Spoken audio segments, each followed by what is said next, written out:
And now, welcome to the Outside Blitz. And here are your hosts, the fabulous Scotty Fraytown, the Bootleg Bettor, and the Cannonball, Alex Steele.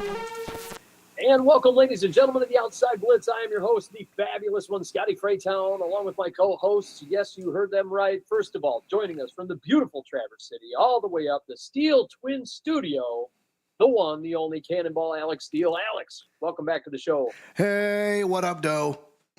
And joining me, to my left, the man, the myth, the legend, the king of verbal sting.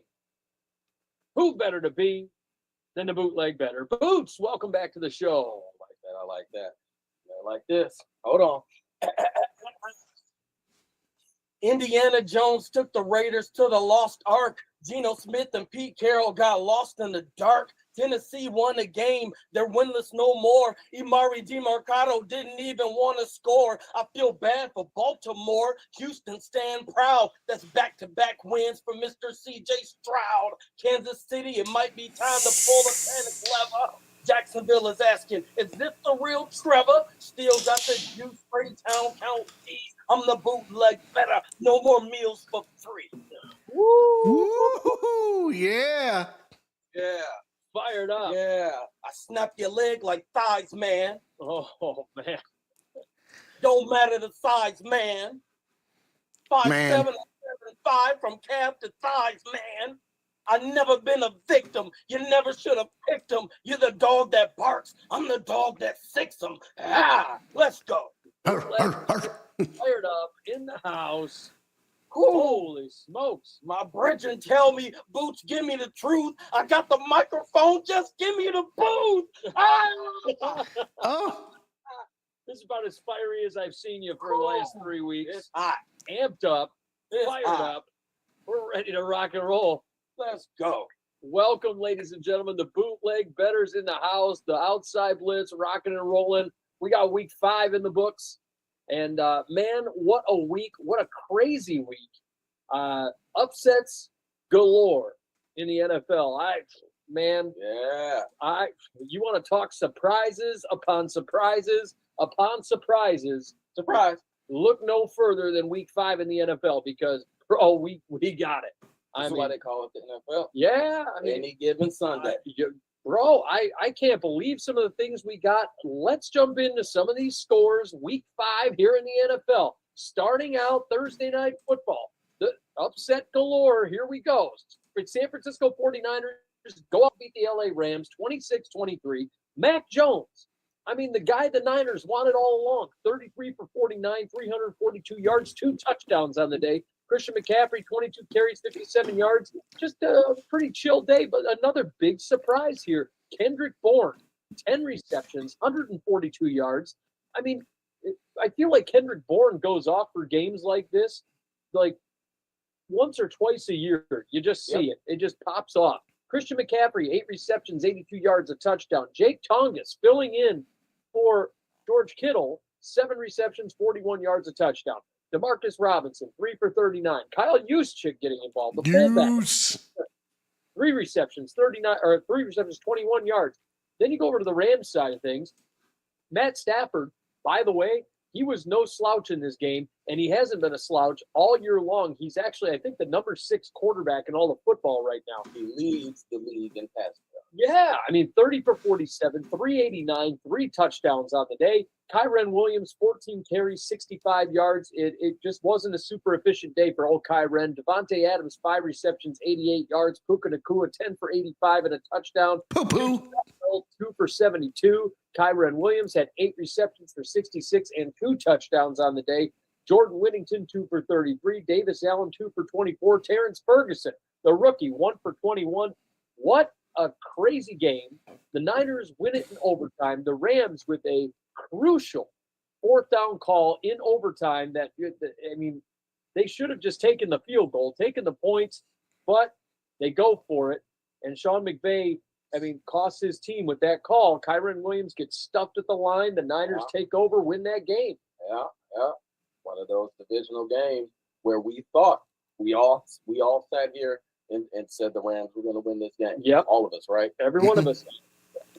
And it looked that way. All the injuries, the narrative, all of the injuries for San Francisco. Yep. Oh, what are they going to do? Oh, here come the Rams. They're playing at home. It's the divisional game. Yes, all sir. the Rams are going to do it. And then, bam.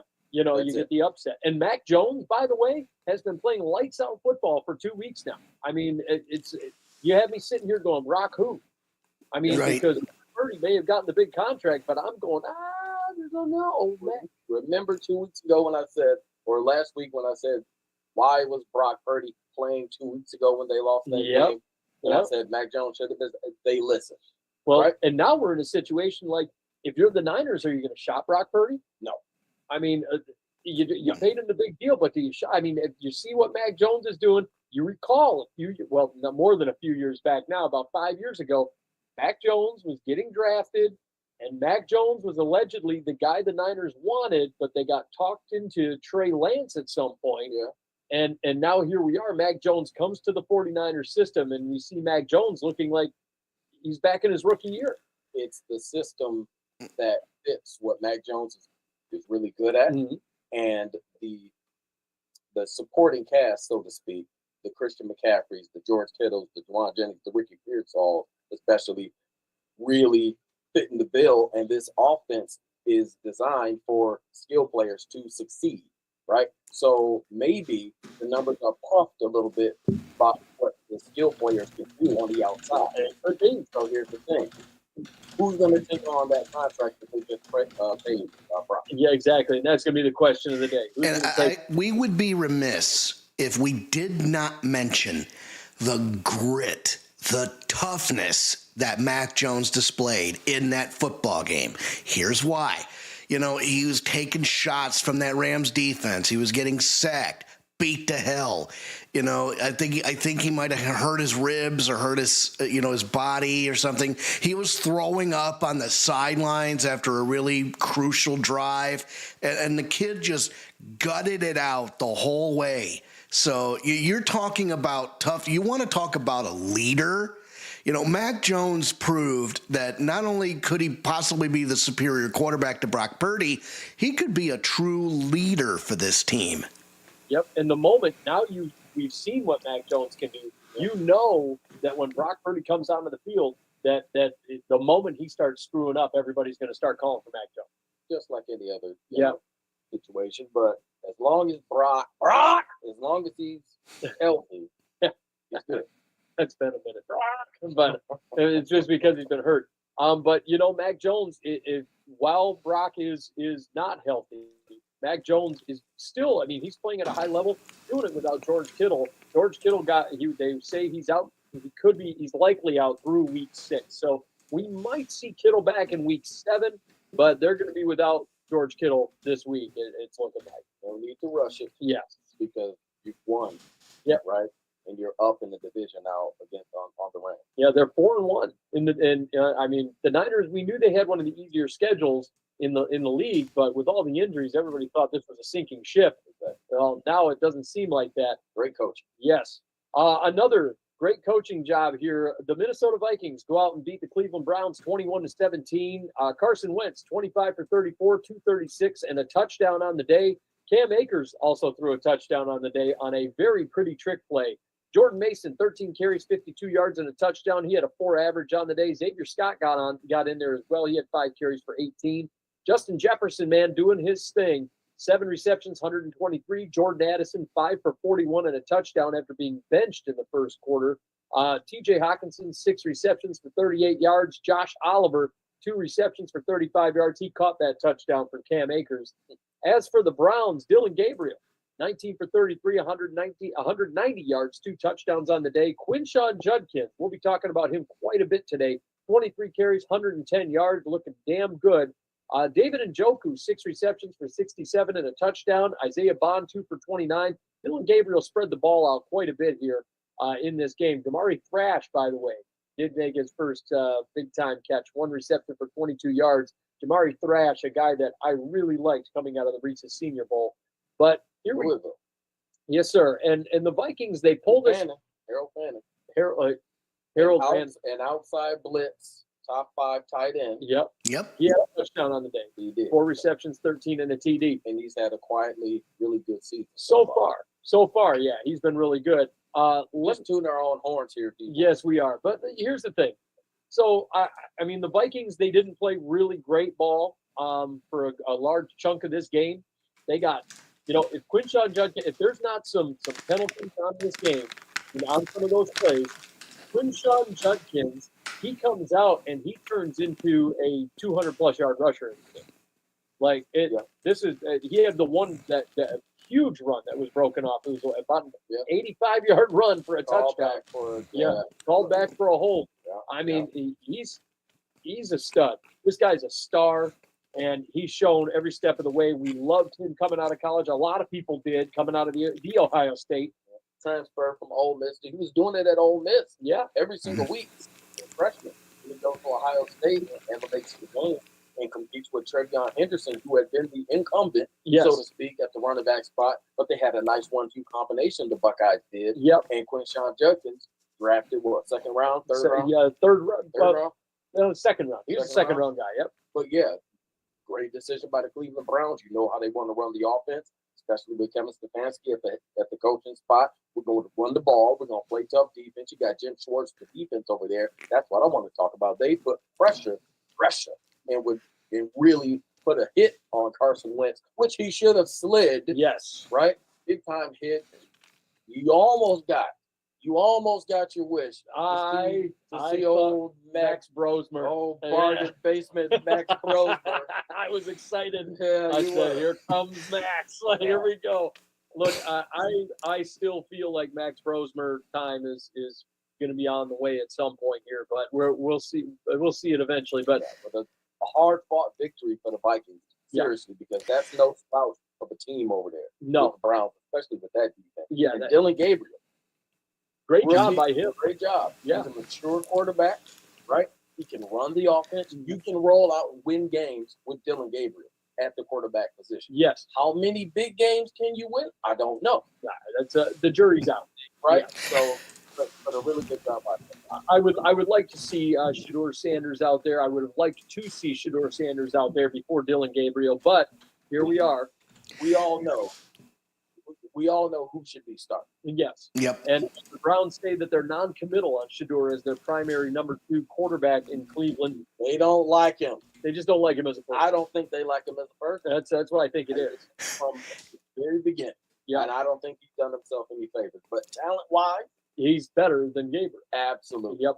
And the Browns, they seem to be pretty set on their quarterback room. They go out and trade quarterback Joe Flacco and a 2026 sixth-round pick to the Cincinnati Bengals in exchange for a 2026 fifth-round pick.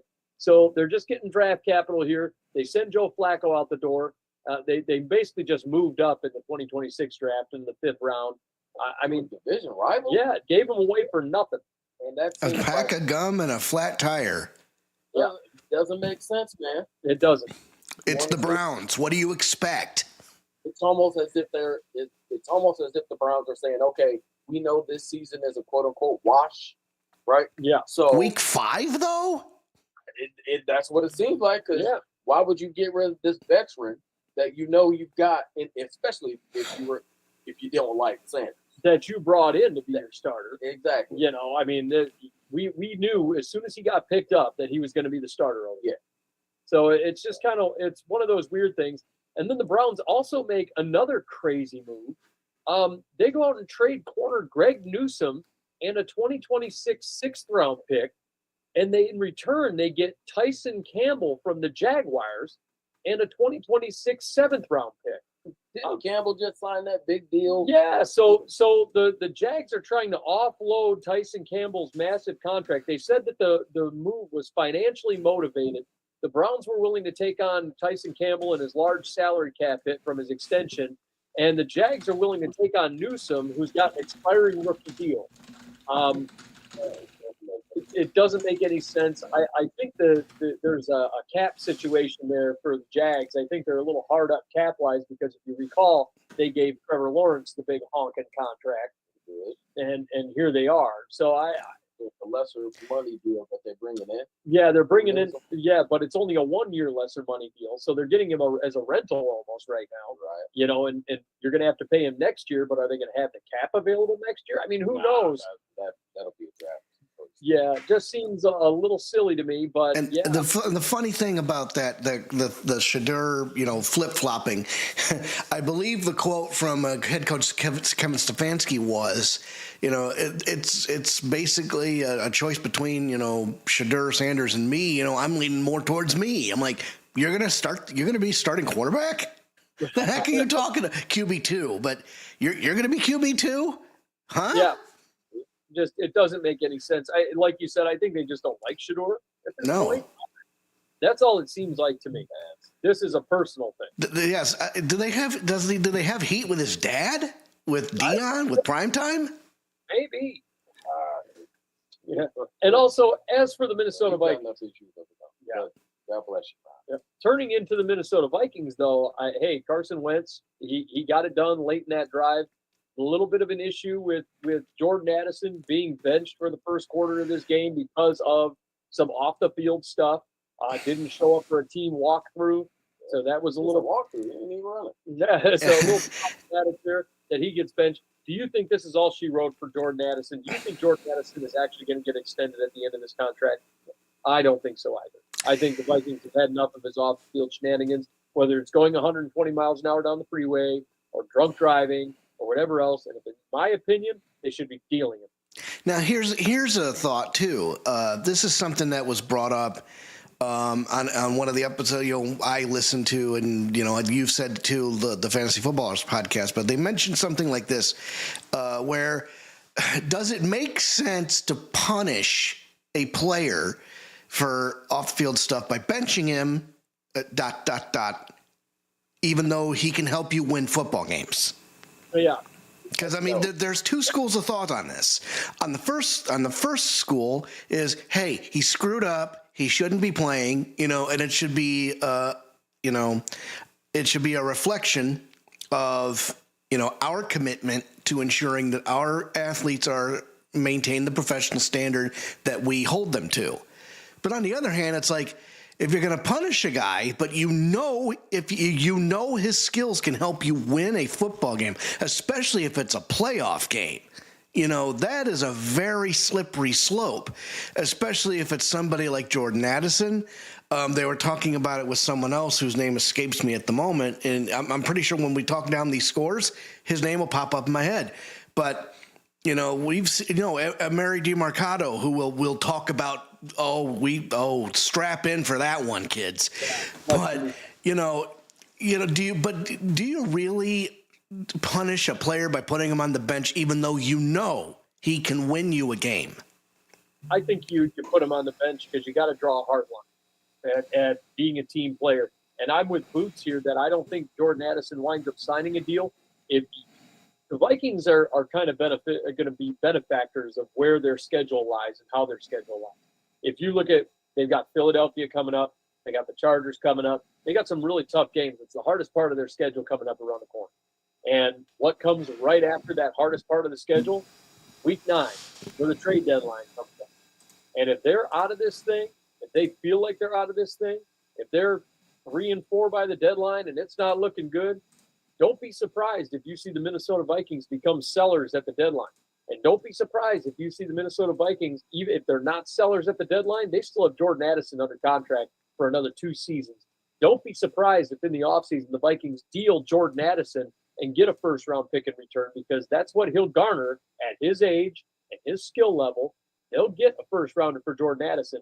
And don't be surprised if the Minnesota Vikings, and this is not me being a homer here, don't be surprised if they go into that first round and draft a guy like Mekhi Lemon, because that player is comparable. It's just a bigger version of Jordan Addison, and he could do the same damn thing. See, I'm old school. I'm old school like Wee Willie's Wing Palace on 125th and Western. Yeah. They offer barbecue wings. They offer fried wings. They offer fried wings and Frank's Red Hot Sauce. I'm old school like that. Don't go by there on Sunday to close. I would definitely bench. Yeah. For the first half, it's old school. You have to establish who's in charge. Yep. Right? And it's not the play. And I don't care how much you can help us win on this field. We have to, you're the player, I'm the coach. Here's what we're doing. Yep. You're running our play. Yeah. Right? This I'm is not my running team. your play. This is my team. Yeah. Yeah. You running my play. That's exactly it. And also the Vikings, they have other problems going on, especially on the offensive line. They have officially placed center Ryan Kelly on injured reserve due to the concussion issues that he had. We knew last week that he had a concussion. Now he's placed on IR, so he's going to be out for a few weeks here. The Vikings, Get that under control. yeah, they're going to have Blake Brandel, who filled in at center. I didn't like the idea that Blake Brandel was filling in at center this week, but it is what it is. I would have probably preferred, Juergens or, whomever else, maybe whose name escapes me, the cat from Wisconsin, Huber.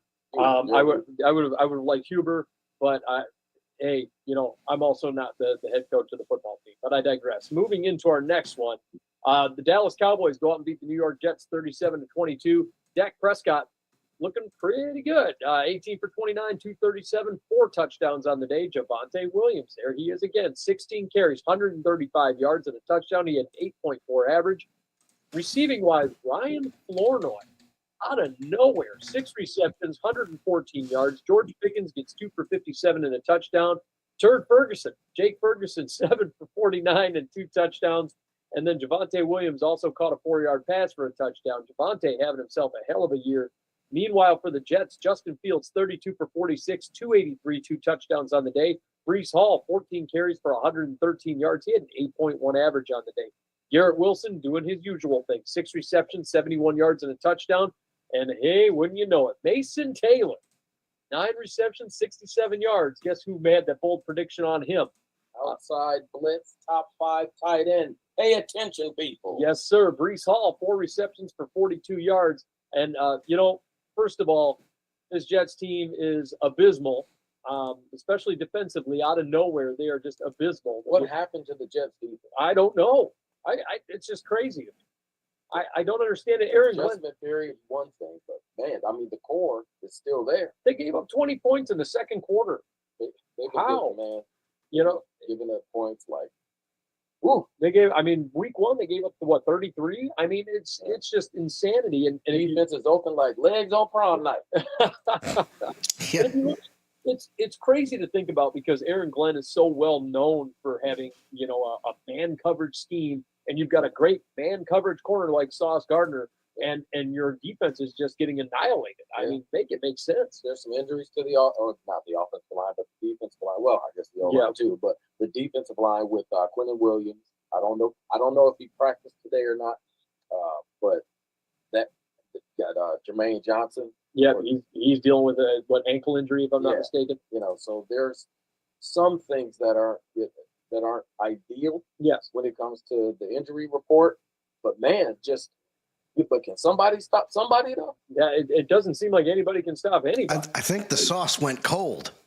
Man. Yeah, maybe. And a guy who was on the sauce, by the way, the NFL has officially fined Cowboys owner Jerry Jones $250,000 for giving Jets fans the middle finger during the game. So here's the deal on that. Yeah, first of all, yes, fine the man. Second of all, it's $250K is a drop in the bucket. But number 3, I'm surprised that he was cognizant enough to understand where he was so he could have that idea in the first place. Rumor has it he said he was just trying to give a thumbs up. Yeah, he just missed the finger. Which one is it? That one also doesn't surprise me. But the Cowboys, they're 2-1. They're winning, kind of 2-1. They got the tie last week against the Pack, but they got a W here. They beat the Jets. As they should have. They should have. And the package, our old friend, the package Andrew Steele on YouTube says it best. Jets are a dumpster fire. Yes, they are. Although I will say this. I don't think, because the funny thing is also the Jets are the last winless team in the National Football League. So think about that. But that brings me something. Hold on, Alex. Yeah. I asked a question. Yeah. Because I put in the group chat that I was going to pose a question. Okay. Well, Spoiler alert, Tennessee won, right? Yeah. My question was going to be, who wins first, Tennessee or the Jets? Right? Well, the question got answered. Yeah. So now the new question is, when will the Jets win? We don't have to talk about it now. If you want to, we can. When will the Jets win their first game? I mean, look, I'll take you back. We're going to go in the time machine, right? I remember a time when there was a Jets team that was 0-15 going into the final week of the year and won one game and wound up being 1-15. You remember that? Yeah. 96, I think it was. Yeah. The last time we've seen a team like that bad out of the New York Jets, I mean, like, whew, Nelly. There's some talent here, but, man, it's just not coming together. Yeah. Alex, let's play the schedule game. Alex, when you pull up the schedule. Absolutely. I got it right here. So, we got some bad news for the Jets in the immediate future. They got to go all the way to London to face the Denver Broncos. So that jet lag, see what I did there, is probably not going to be good for the boys in green. Hold on. What'd you say? The jet lag line? Say that again. Yeah, it's like the jet lag is going to get to them. Oh, God, it's terrible. It's terrible. I mean, it just writes itself. But if you ask me, when will the Jets win a football game? You do have opportunities. You've got October 19th at home against the Carolina Panthers. Yeah. You got the 26th, a road game against the Cincinnati Bengals. Yeah. And, I'm even going to be as bold and say, when push comes to shove, you have a divisional matchup December 7th, Pearl Harbor Day against the Dolphins. The latest I could see them winning a game would actually be December 21st against the New Orleans Saints. That's in the Dome. Okay. So, I mean, I could see them going to New Orleans and beating them. And don't be surprised if they actually do win one either against the Dolphins or the Patriots either. I could see either one of those as well. I could see the Dolphins with the rematch. Yeah. And I could see who else was it? The Panthers? Is that in New York? Yep, it's a home game against the Panthers, and then you got a road game against the Bengals. I could see either one of those. Okay. I could see either one of those. I mean, more so the Bengals than the Panthers. Yeah, they're both kind of coin flips. Yeah, because if the Panthers, if you get a game like we had out of the Panthers this last week, and we'll get to that momentarily, we might be having a different conversation about the New York Jets. Yeah, because the Panthers, if Rico Dowdle does Rico Dowdle stuff, right? Yeah. And speaking of Rico Dowdle, let's talk about another Cowboy. He was a former Cowboys running back. Let's talk about this Cowboys running back. Remember when I said that if Javonte Williams was at least 90% of what he was before the injury, look out. Yeah. Keep looking. Is this the what did I say? You know what? Might as well. What did I say? What did I say? That's the moment. Oh, man. But the Cowboys, they pull one over on the Jets. Next up, let's talk about the Saints versus the Giants. The Saints beat the Giants 26-14. Huh? Whoa. What? Yeah, exactly. Spencer Rattler, 21 for 31, 225 and a touchdown. Kendre Miller, 10 carries for 41 yards. Look, we talked about it last week, and this was starting to kind of look like a split, and here we are. Rashid Shaheed, 4 receptions, 114 and a touchdown. Chris Olave, 7 for 59. Alvin Kamara did have 4 for 28 yards. Interesting situation here. The Saints just getting it done. Over on the Giants side, Jackson Dart, 26 for 40, 202 yards, 2 touchdowns, 2 picks on the day. There it is.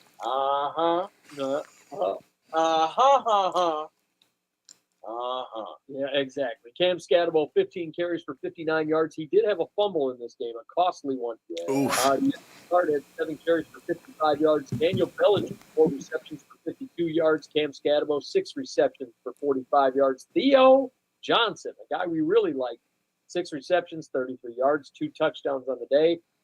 Darius Slayton, 3 for 31. Wan'Dale Robinson, 5 for 30. The Giants' offense looked inept. And this is one of those games where the Saints' defense looks – it's very touch and go with the Saints defense. Some days they look like world beaters, and other days they look terrible. You take a seasoned defensive coordinator like Brandon Steele, no matter what we think about him, a seasoned defensive coordinator who has had some good defenses, right, and good concepts with the players that he's had.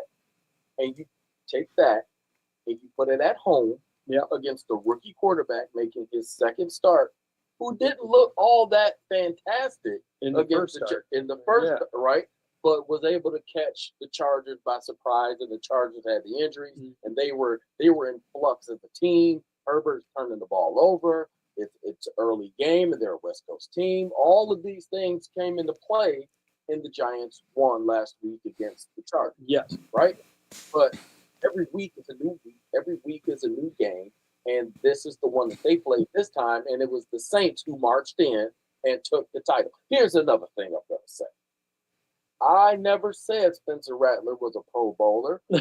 I never said he was NFL All-Pro. You loved him. All I said was, and is, and I stand on this, he should have been, and he is, the starting quarterback in New Orleans, regardless of what draft pick they took. Tyler Yuck, right? No matter what draft pick, Spencer Rattler should be starting. And who's starting for the New Orleans Saints, Alex? Spencer Rattler. There you go. Yeah, and Rattler, I agree, he's better than Tyler Yuck, because I didn't like Shuck coming out either. I believed that the Saints were actually going to go and get a different quarterback in free agency, which they did not, which I was flabbergasted by. But, you know, I digress. But he's playing well. And I thought frankly, I thought they should have gone and gotten Shador at 9. And that would have made the most sense to me. And they waited, and they take Yuck, and just garbage. But the Giants, they got some problems here. Giants wide receiver Darius Slayton, he did not practice on Tuesday due to a hamstring injury. He could miss Thursday's matchup against the Philadelphia Eagles. So we've got that matchup coming up around the corner in about an hour here. 3, 2, 1, Eagles. Yep, that's about it. And it's all Eagles. So we're going to see that. Darius Slayton could miss this tonight's matchup. Giant safety Tyler Nubin. He was limited in practice on Tuesday due to a groin injury. He's questionable for tonight. So we got to be prepared for that. Tyler Cannonballs. Nubin. Former bootleg B-team safety. Yep, and he was really one of the best rookie safeties last year. He was a top dog. Remember, we told you.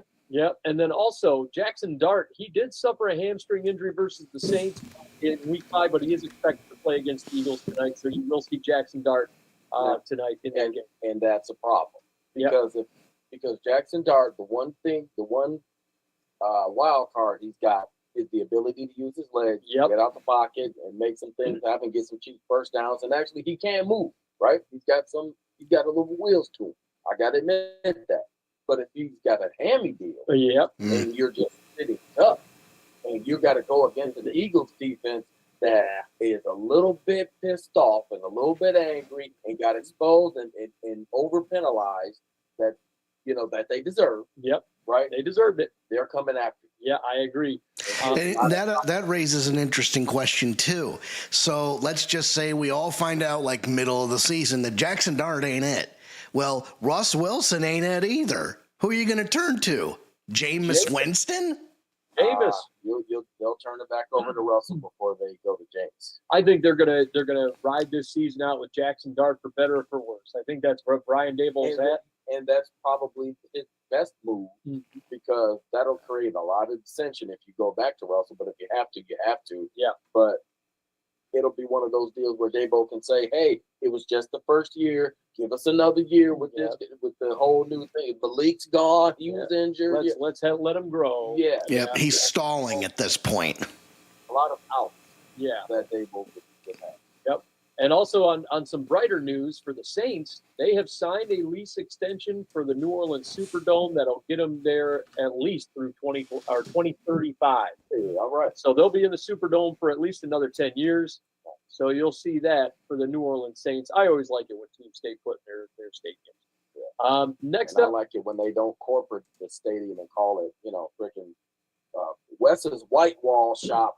Well, I think it's the Mercedes-Benz Superdome. At least that sounds good. Yeah, that's fair. I mean, Mercedes-Benz has 2 stadiums, by the way. You got The one in New Orleans and the one in Georgia. In Atlanta, yeah. There you go. Yeah, Mercedes-Benz Stadium and Mercedes-Benz Superdome. Wild. Next up, let's talk about these Colts just beating the brakes off of the Vegas Raiders. Geno Smith, 25 for 36, 228, 2 interceptions on the day. Ashton Jeanty, 14 carries for 67 yards. Raheem Mostert, not so much here, 7 carries for 22 yards, only a 3.1 average. Trey Tucker, 4 receptions for 62. Ashton Jeanty gets 5 for 42. Albert, I'm not even going to try and pronounce that game. Okui Bono. At least you knew it. 5 receptions for 36 yards. Jacoby Myers just 4 for 32. Jack Betch, who we really loved, 3 for 27. And then as for the Colts, man, Danny Jones. Man, oh man, 20 for 29. Daniel Indiana Jones. Yeah, Danny Dimes, baby. 2 touchdowns on the day. Jonathan Taylor, 17 carries, 66 yards, 3 touchdowns. Even Amir Abdullah gets 2 carries for 6 yards and a touchdown in this one. And yeah, Ashton Doolin, well, apparently he's been, sitting as a 3rd stringer in Indianapolis. Ashton Doolin, 2 receptions for 55 yards. Josh Downs, 6 for 54. Josh touchdowns, but he didn't get one in this one. Tyler Warren gets his first touchdown of the year. 4 receptions, 44 yards. And Took him this long? Yep. Michael Pittman, 5 for 39 and a touchdown. Jonathan Taylor, 3 for 20. Man, this Colts team is something else. And that's Michael Pittman Jr. to you. Yeah. Now listen, the Colts had basically one thing to say to the Raiders: watch your eardrums. Yeah. This is exactly what's wrong with the Raiders. You've got an archaic coaching strategy. Yep. With a quarterback in a new scheme, new situation, or new players. Maybe he's kind of familiar with the Carroll scheme, but he's turning the ball over and he's not playing very well. And there's no one to turn to.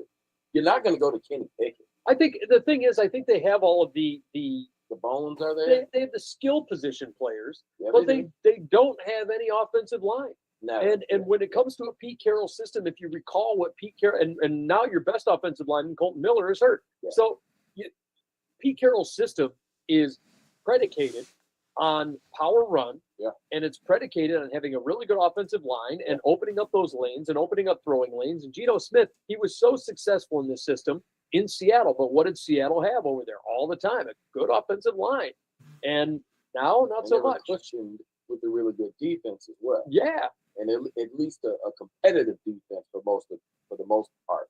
But now you've got the Colts, who again now Daniel Jones, he's been playing well.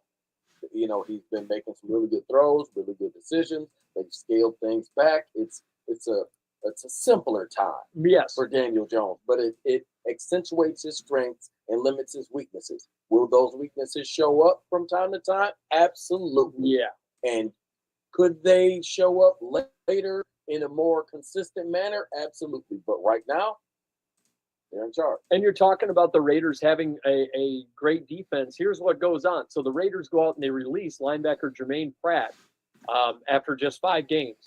They signed him to a 1-year deal in the offseason. The team simply said they were going in a different direction. It comes on the heels of Pratt not making the trip with the team for the Week 5 game.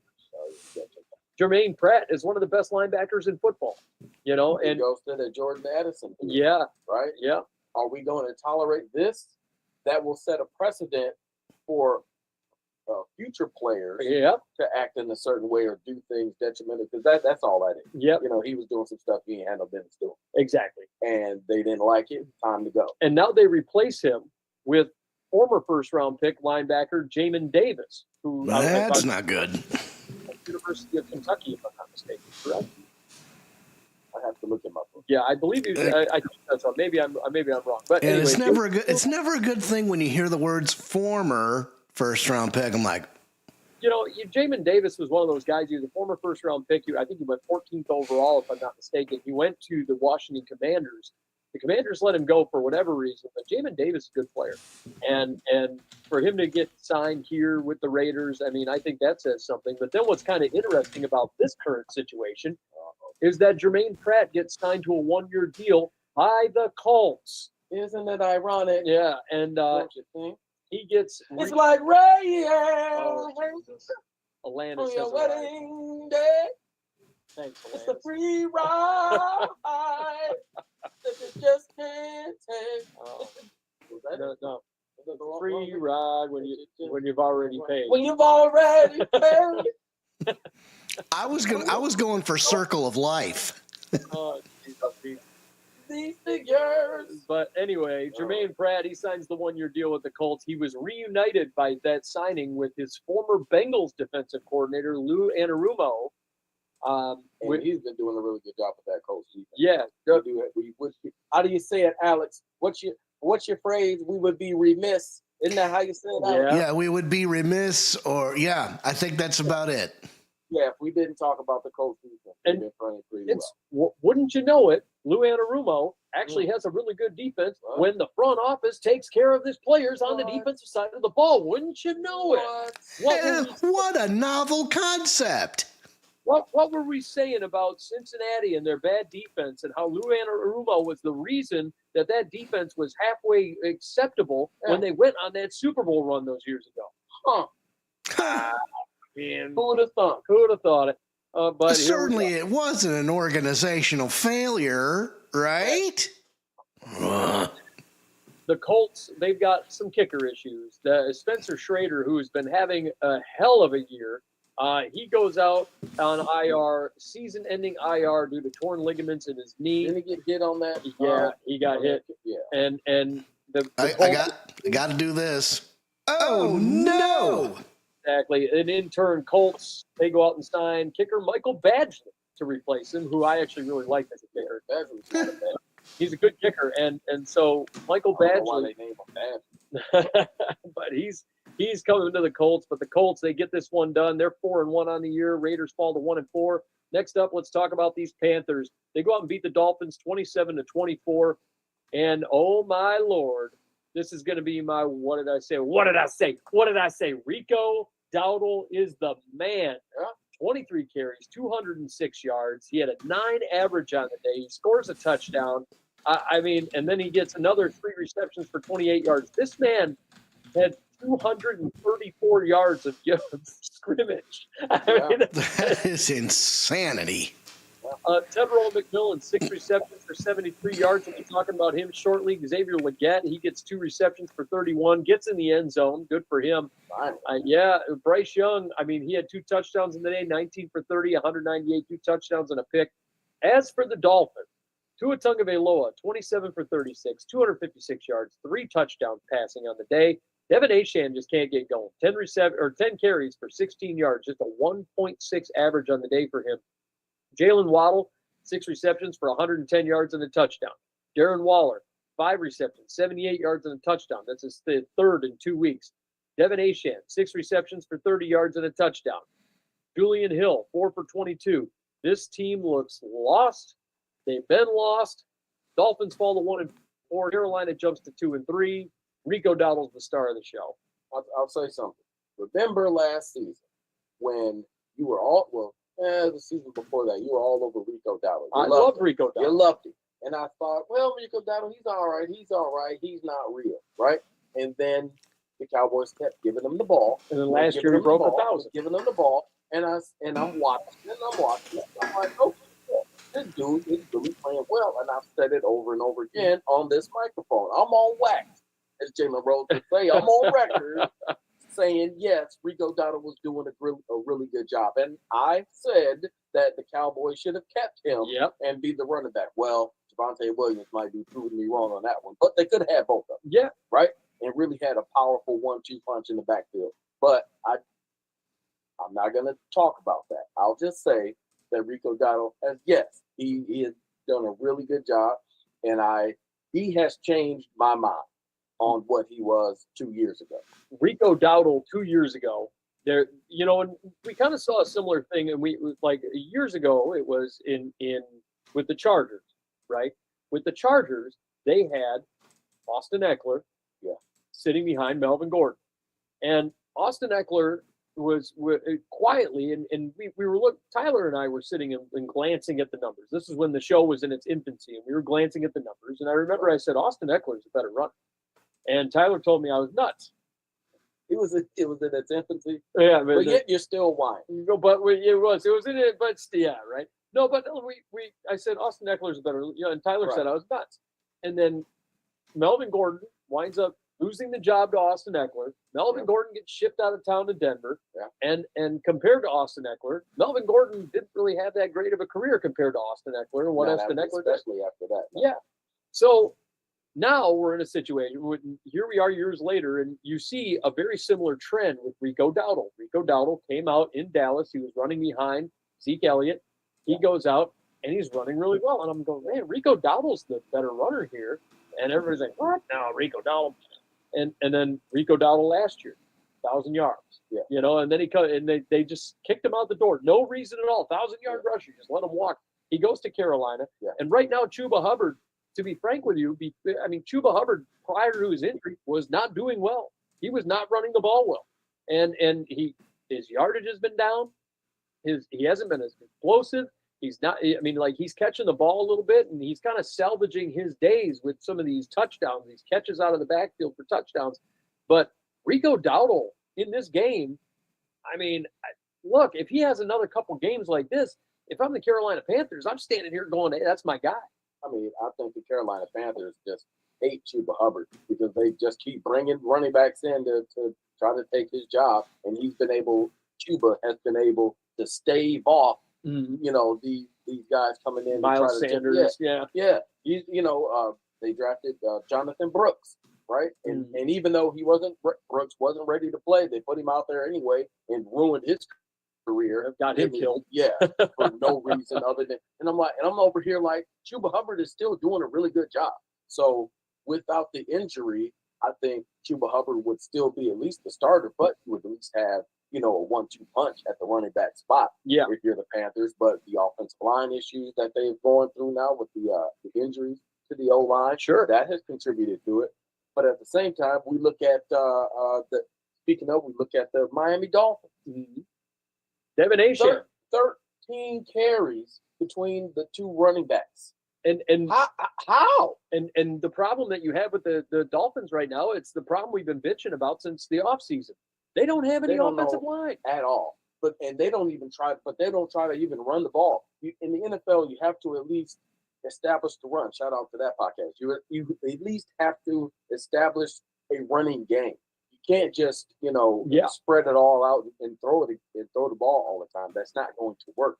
Not in the NFL. You have to be able to run the football, and the friggin' Dolphins aren't even trying. Yeah, it's been pretty pathetic. I think we're basically on the precipice of McDonald losing his job over there. Yeah, I don't think he lasts through week 15. I think he's done. I think you might be right.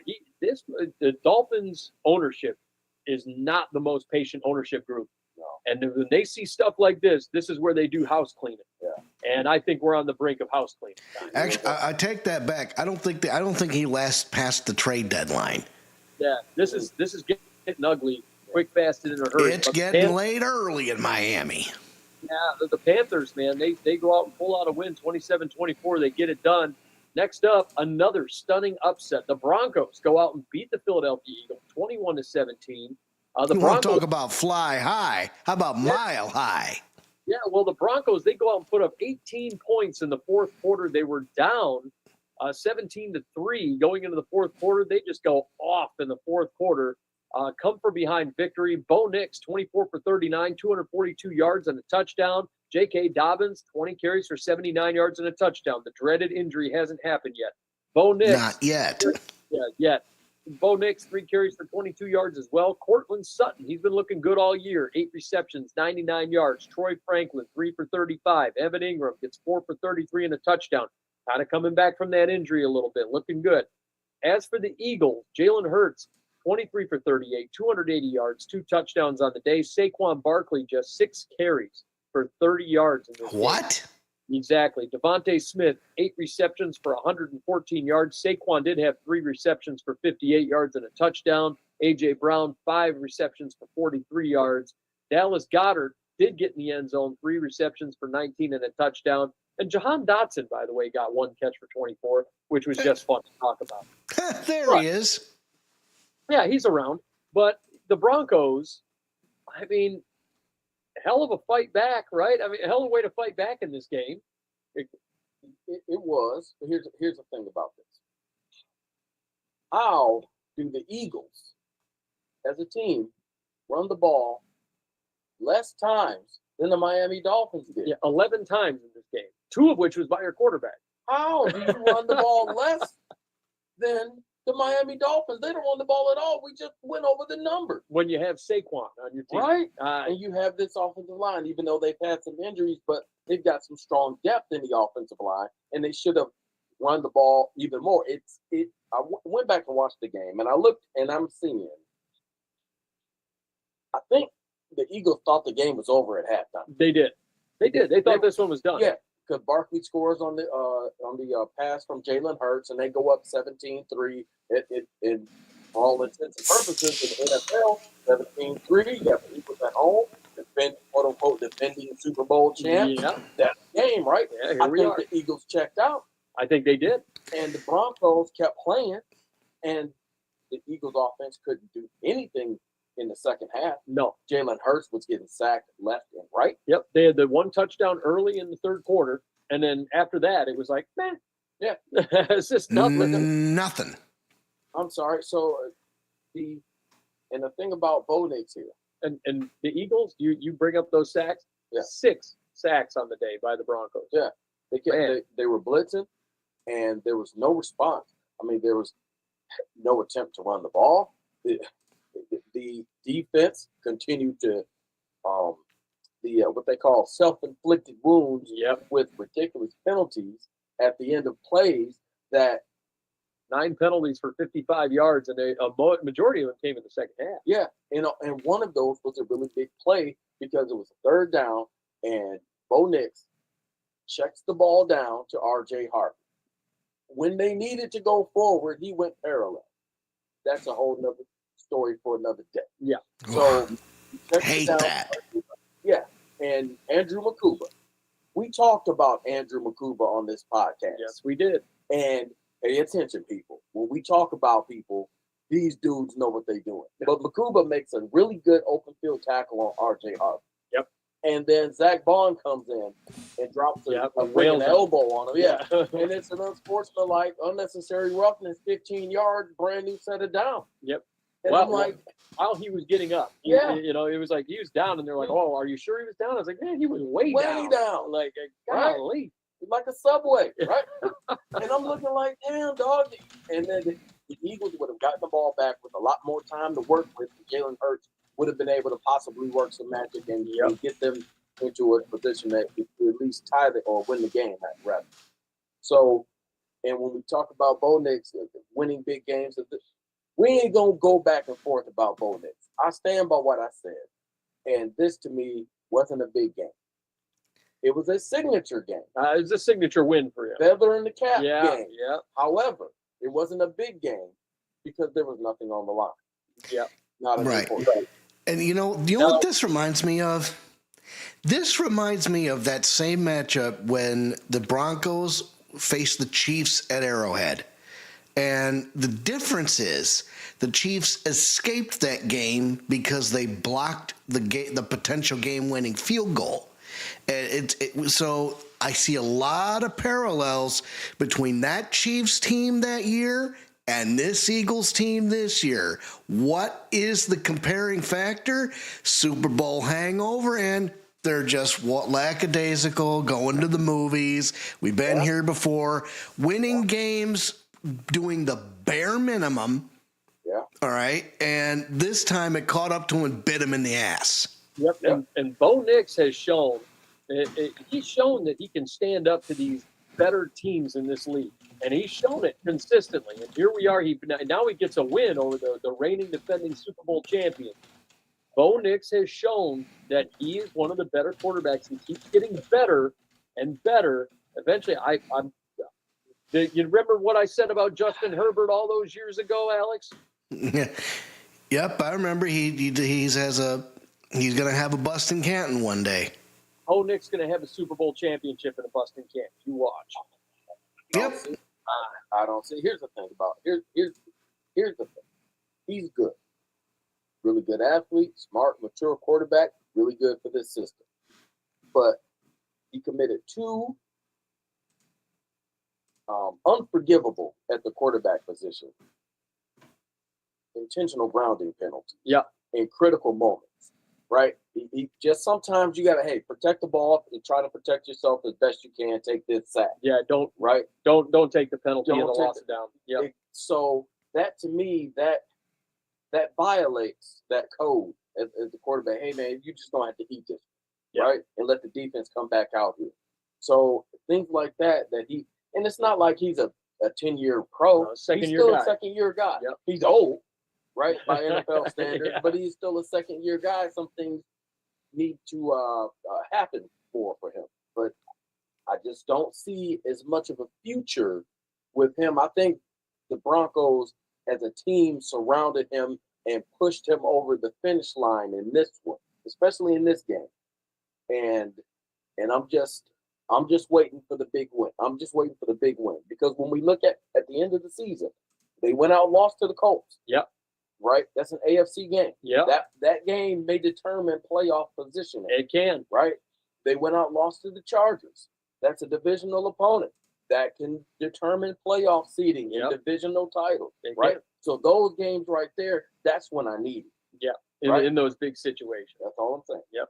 Now, as for the Eagles, wide receiver Devontae Smith and A.J. Brown have both expressed their displeasure with their role in the current offense.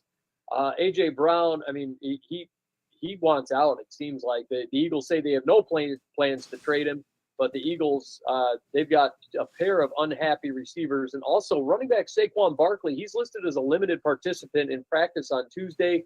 Due to that knee injury, he was limited. He's expected to play versus the Giants tonight. We'll see if that takes place. But we have an upset brewing. Yeah, well, we might. I will say this: that it is at MetLife Stadium. It is a home game for the Giants. And you know what's? And I'm sorry, but what is that MetLife turf known for? And messing up people's knees and legs. You've got an injured, and you've got an injured Eagles star running back with wouldn't you know it, a knee injury. I'm just saying this could be trouble. Oh boy, I might have to swap out my lineup tonight. Next up, let's talk about the Houston Texans go out and dominate the Baltimore Ravens. The Ravens, man, just getting the hell beat out of them. C.J. Stroud to the woodshed. C.J. Stroud. Hey, can you read off that score real quick? Because I want to make sure it's right. 44-10. What? Yeah, exactly. C.J. Stroud. 23-27 for 27, 244 yards, 4 touchdowns. Davis Mills wound up coming into this game at one point. That long neck giraffe. He had 2 for 4 for 23 for him. Nick Chubb, 11 carries for 61 yards and a touchdown. Stroud actually had a 30-yard carry in this game. Jaquavius Woody Marks, 7 carries for 24 yards. And Dameon Pierce also had 7 for 21. A lot of the backups getting in here. Christian Kirk had 4 receptions for 64 yards. Dalton Schultz, 5 for 60. Nico Collins, 4 for 52 and a touchdown. Jaden Higgins, 4 for 32. Brendan Bates, 2 for 23. Xavier Hutchinson, 3 for 18 and 2 touchdowns on the day. Jalen Noel, 3 for 13 and a touchdown. I mean, what a day, what a game. Harrison Bryant, who actually just came to the Texans, even got a catch for 5 yards. As for the Ravens, obviously no Lamar Jackson in this game. Cooper Rush, 14 for 20, 179 yards, 3 interceptions for Rush. Derrick Henry, 15 carries for 33 yards. He only had a 2.2 average on the day, 1 touchdown. Zay Flowers, 5 receptions, 72. DeAndre Hopkins, 2 for 46. Mark Andrews, 2 for 22. This Ravens team, I'm sorry, this team is cooked. This year is over with already. I'm going to tell you right now, this team is not making the playoffs. Let me ask you this. Is there a trade? Because we have a trade with the Ravens. Yes, the Ravens. So first of all, they went and picked up C.J. Gardner-Johnson. They placed him on their practice squad. So that was thing number one. But then the Baltimore Ravens, they go out and also, by the way, Lamar Jackson, he missed practice for the second week in a row on a Wednesday due to that hamstring injury. He could miss week 6. I think he will too. But the Baltimore Ravens went out and traded edge rusher Adafe Owe and a 7th-round pick to the Chargers for safety Aloy Gilman and a 2026 5th-round pick. What a stupid-ass trade. A who's who to a who's that. Here's the thing. Here, Adape always been great. And there's some rumblings about contracts or whatever. You know how the Ravens do. Yeah. You know, if Patrick Queen is a Pittsburgh Send Steele, him out the door, right? You know, as they, and we'll just keep rebuilding. We'll just keep retooling. Not rebuilding, but retooling. Here's the thing. The NFL, nepotism for life. Yeah. Because where did he go? Went to the Chargers, to his brother. There you go. But here's the thing. I like this trade for the Chargers. Adape Owe, he would fit so much. He's a pure edge rusher. There you go. He fits so much better in Jim Harbaugh's 4-3 than John Harbaugh's 3-4. And they've been lining him up as an outside linebacker, as an edge rusher, which seems silly as hell to me because he's humongous. Yeah. Too much playing in space. But with Khalil Mack still on the shelf, this is something huge for the Chargers defense. Again, now it's not fire sale. Right, we're getting close, but we're getting because the safety situation. Kyle Hamilton's still out. You just said they signed Chauncey Gardner-Johnson. And they pick up Aloy Gilman here. So they're trying to get that safety room because that secondary you can still throw all over it, just like you could last year. But at least last season you couldn't run on. Yeah. Well, now you can run on them too. Yeah, exactly. And this might be one of those years for the Baltimore Ravens where it's just shock and awe, but it happens to the best. So I'm gonna just to spell this out because I'm blown away by the fact that they dealt Adafe Owe, and I understand Adafe Owe. He's in what is technically a contract year. Yeah. He's on the and he was a first-round pick, former first-round guy. And Owe right now, like just breaking it down, 2021 67.9 PFF grade on that year. And he barely played. 2022, he had a 56.8. But here we go. 2023, 80.7 PFF grade, 78.5 pass rush grade. He had 6 solo tackles, 3 assisted so far this year. In that year, he had 5 sacks, 2 forced fumbles, 15 solo tackles. In 2024, 71.2 PFF grade. And if you look at it, 10 sacks in 2024. A forced fumble, 2 assisted, 26 solo tackles. He had a 71.2 grade, a 73 pass rushing grade. This guy is the real deal. The fact that he's been in this Ravens system, I think, has been hampering him. I think once you get Khalil Mack back on the – imagine if the Chargers go out and draft another edge rusher. Yeah. Another edge rusher. And even Bailey out of Texas. Yeah, there's some guys out there where I'm looking and I'm going, interesting. Yeah. And Adafe Owe is, like if the Chargers were smart, this would be a trading sign. I'd be signing him to a long-term extension and getting him locked down because he is the real deal. So the Ravens, and you said it's not a fire. I'm sorry, it's looking like a fire sale to me. I mean, these guys, they're just giving shit away at this point. And do we see Lamar Jackson? I mean, the Ravens, they're not finished yet. But man, it's getting close. The schedule. Alex, let's play the schedule again. Absolutely, I got them pulled up here, so you do have a couple of opportunities to get right here. You got you have one more matchup against the Rams this Sunday, then you have a bye week. So that Rams defense, is going to be very, very tough to deal with. I think that they're smart. They're going to sit his ass down because for at least the Rams game. Oh yeah. Because and get through the bye week. Yeah. Because if you put him in during that Rams game and he's not ready, and it's the Rams, they're going to beat the hell out of him. Yeah. Right. Exactly. Yeah, it's a home game against the Rams, but still, I mean, you don't want to. Then you come back on the 26th. You got the Bears. And then you got a road game against the hapless Miami Dolphins on Thursday night in prime time. So if there was ever a chance for a get-right game, it's that one. I think right after the bye week, you see Lamar come back in. You might see the Ravens start to get right. Yeah. They lose, if let's say, hypothetically speaking, they lose this week, week 6 here. Right. And now we're 1-5. Yeah. There's not many more daggers that you can take. Not many, but there's not many teams that can rip off 8 or 9 wins in a row. Right. like the Ravens can. Yeah, so that's going to be an interesting thing. As for the Texans, C.J. Stroud looking like he's getting right, but GM Nick Caserio did say that there's still, quote-unquote, no timetable for the return when speaking about Joe Mixon's foot injury. He didn't participate in camp. He's been out all season. He hasn't been participating in practice. We might not see Joe Mixon this year. I don't think we will. Yeah, I think it's curtains for Joe Mixon this year. Yeah, I think he's about done. Close him up. Yep. Next up, the Titans, they pull off a win over the Arizona Cardinals. This one was just baffling.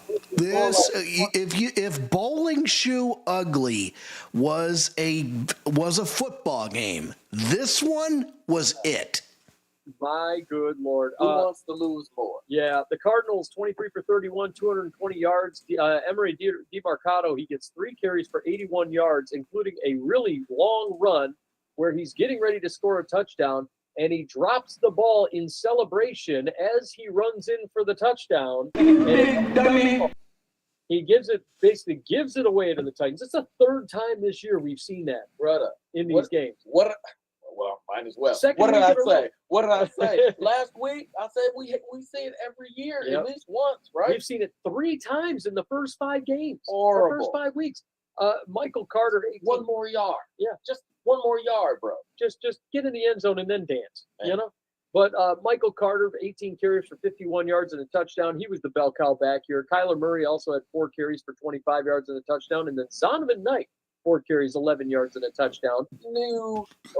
North Carolina State. I think you actually might be right. Yeah. Marvin Harrison Jr., 4 receptions, 98 yards. He had himself a really nice game. Trey McBride, 5 for 41. Michael Carter did have 5 for 22. He had a nice little game, did Michael Carter there. He's definitely the bell cow back there in the absence of Trey Benson and James Conner for that matter. Cam Ward had 21 for 39, 265. He did throw a pick on the day. Tony Pollard, 14 carries for 67 yards and a touchdown. Calvin Ridley, there he is, 5 receptions, 131 yards. Chigo Okonkwo, man, he had 4 receptions for 48. Gunnar Helm getting involved, the rookie, 4 receptions for 34 yards. And Elik Eyomanor, did I get that right? Elik Eyomanor. Well, see, I feel like the pronunciation changes every week, but he had 2 receptions for 18 yards. But the Tennessee Titans, they pull this thing off. A lot of problems for the Cardinals right now. First of all, the DeMarcado drop results in a huge situation on the sidelines between DeMarcado and Jonathan Gannon, the head coach for the Cardinals. Jonathan Gannon has been fined $100,000 for punching Emery DeMarcado on the sideline because of that surefire touchdown drop that resulted in a turnover. Hold on, he didn't haul off and just steal on him. No, he punched him in the chest. Yeah, I mean, like he punched him. I was like, damn.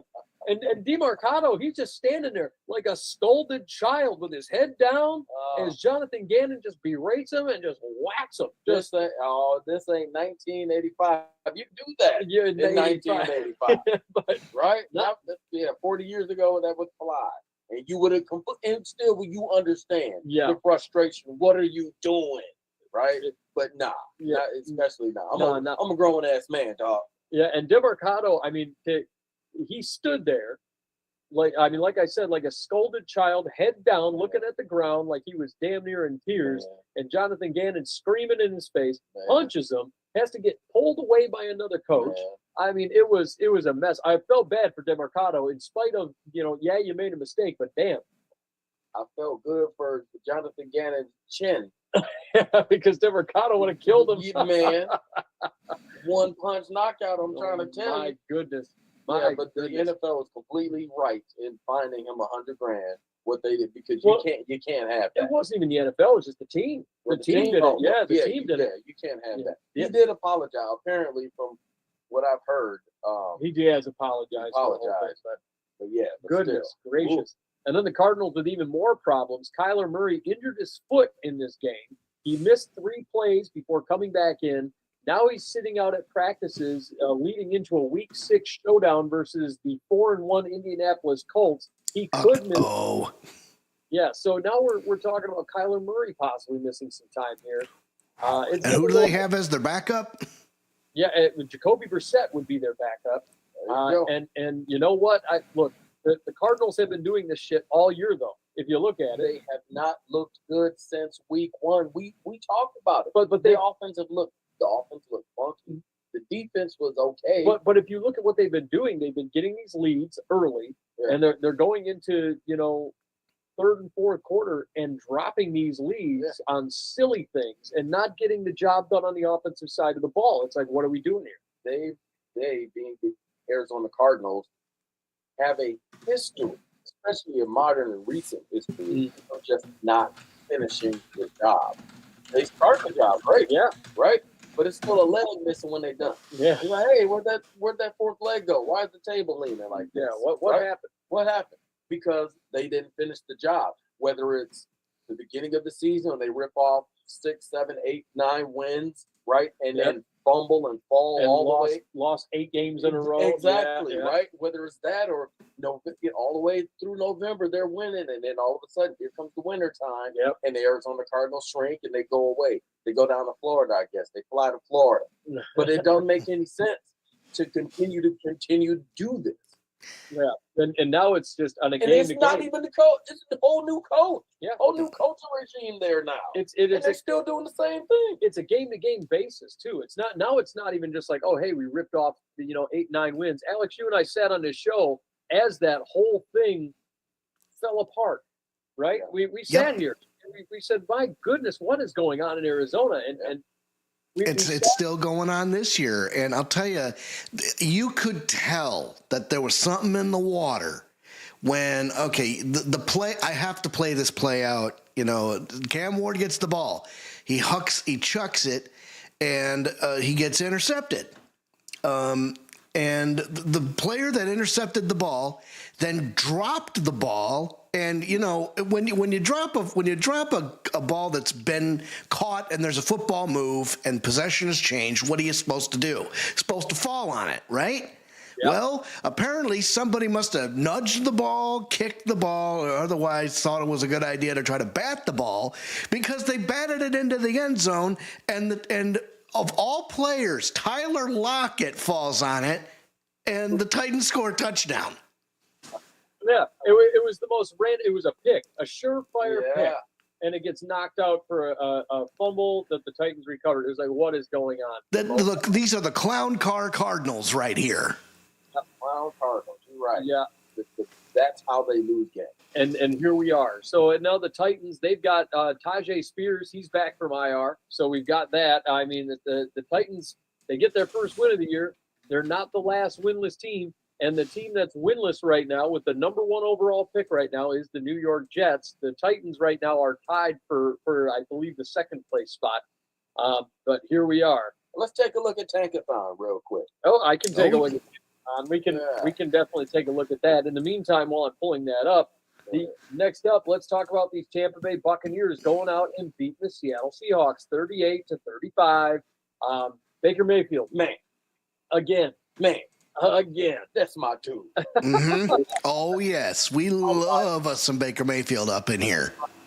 Mayfield from a walk-on at Texas Tech to Oklahoma, sticking the flag when he beat Ohio State, to Cleveland, to Carolina, the Rams, to Tampa Bay, following in Brady's footsteps. I'm all for Baker Mayfield. Are you guys about to have your minds blown? Mm-hmm. We pulled up Tankathon. The number 1 overall pick, as I stated, was the New York Jets. Number 2 is basically no surprise. It's the Cleveland Browns at 2. But let me ask you this question. When is the last time, picking at number 3, that you saw the Baltimore Ravens picking at 3 at 1 and 4 right now? The Miami Dolphins are at 4. The New Orleans Saints are at 5. All these teams are 1 and 4.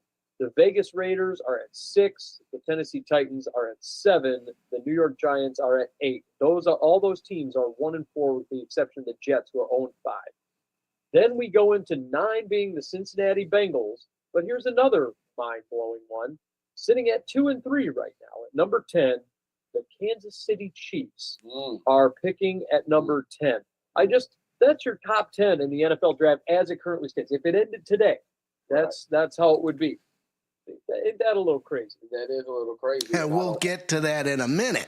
Will there be a quarterback taking in those spots? The question of the day. And there's a lot of quarterbacks coming out of this draft class.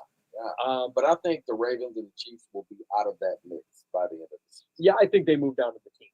I really do. But moving into this game, the Bucs go out and beat the Seattle Seahawks 38-35. Baker Mayfield, man, looking great. 29 for 33, 379 yards, 2 touchdowns on the day. Yeah, Rashad White, 14 carries for 41 yards, 2 touchdowns.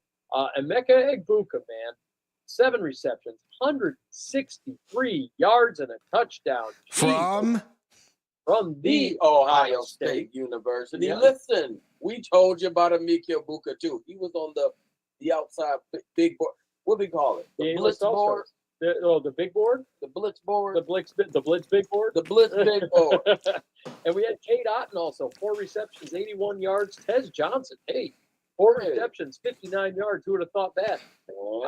And watch out. Yeah, here we go. Don't let him get going. As for the Seattle Seahawks, Sam Darnold, 28 for 34, 341, 4 touchdowns and a pick on the day. Sam Darnold has been playing some really efficient football. Kenny Walker, 10 carries for 86 yards. Zach Charbonnet hawks another touchdown, 9 carries for 36 yards. He hawked that touchdown in the red zone. Jackson Smith and Jigba, 8 receptions for 132 yards and a touchdown. From the Ohio State. Cooper Kupp, 6 receptions for 59 yards. A.J. Barner, the Michigan man, 7 receptions, 53 yards, 2 touchdowns. Torrey Horton, Colorado State, am I right? Yes, sir. Yes, he had 3 receptions for 39 and a touchdown. He's been getting involved in the red zone quite a bit. Derike Young, 1 reception for 36 yards. But, man, this was a hell of a game, a lot of fun. Baker Mayfield, I mean, are we ready to say that Baker Mayfield's a top 5 quarterback in the NFL? I'm ready to say he's the MVP. Yeah, he's pushing it. He's really pushing it right now. Yeah. And I'm sorry. Look, Sam Darnold right now, he's been one of the most efficient quarterbacks in the league this year. This is insanity. Yeah, and Darnold was showing that all last season. Yep, with Minnesota. Until the last 2 games, right? Yeah. So that's kind of like been his story over the course of last season and this season, right? Who expected them to go in and beat the Steelers, right? Yep. Nobody. But they did it. Yeah. And here's another thing. This game came down to, because when you look at it, it was clean. Yeah. Right? It was just going back and forth. Baker Mayfield, Sam Darnold. Who was going to make a play? Baker Mayfield made more plays. Sam Darnold made 1 mistake. Yep, 1. Just that 1 pick. And that's all it takes in the NFL sometimes, man. Yeah, and this Tampa Bay Bucs team, I mean, they first, I think both these teams offensively have been stellar. Yeah. I think both these teams, frankly, are playoff teams. I think that both these teams, this was a showdown to end all showdowns in this game. This is kind of a big game, because this type of game can impact your playoff position and seeding. Who's going to be going on the road first round and who's going to be able to stay home. And suddenly Sam Darnold makes the Seattle Seahawks relevant. And, you know, in a team that really hasn't been relevant for the last couple of years, Sam Darnold has been playing lights out ball. He took all of his teachings from Kevin O'Connell, brought him to Seattle, and he's been playing great football. I love what they're doing over there. But the Bucs, they pull this one out. Baker Mayfield, man. You would have told me about 5 years ago Baker Mayfield would be the MVP of the Tampa Bay Bucs. I told you you're crazy. Right? And here we are. 10 touchdowns, 1 interception. Yep. Having a great year. He had a great year last year. Yes. 40 touchdowns last year, for Christ's sake. Next up, the Detroit Lions go out and beat the Cincinnati Bengals 37-24. I mean, here we go. Go ahead, Alex. I know. All right, so you saw me. If you're playing the visual game on YouTube and Twitch, you saw me purse my lips pretty tight here, because the score the actual scoreboard only tells part of the story. So the Detroit Lions are up 28-3 at the end of 3 quarters. All right. Somehow, some way, Jake Browning and the Cincinnati Bengals, he hooks up with he hooks up with Jamar Chase. He hooks up with T. Higgins. arguably two of the better receivers. Well, Jamar Chase is arguably the best wide receiver in football next to Justin Jefferson. Let's just get that out of the way. And T. Higgins is a solid wide receiver 2, if not a wide receiver 1B in Cincinnati. So there's that argument. However, if you are the Detroit Lions, and, we've always had questions about their defense. They've answered some and they've created more.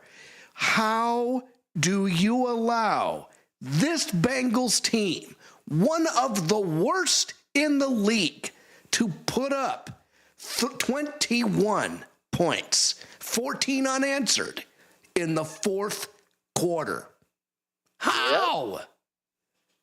Well, I'll tell you how, and here's how. First of all, Lions corner DJ Reed, he suffered a hamstring injury in week 4. He was placed on injured reserve. He was their big signing, going into the season. So DJ Reed's been out.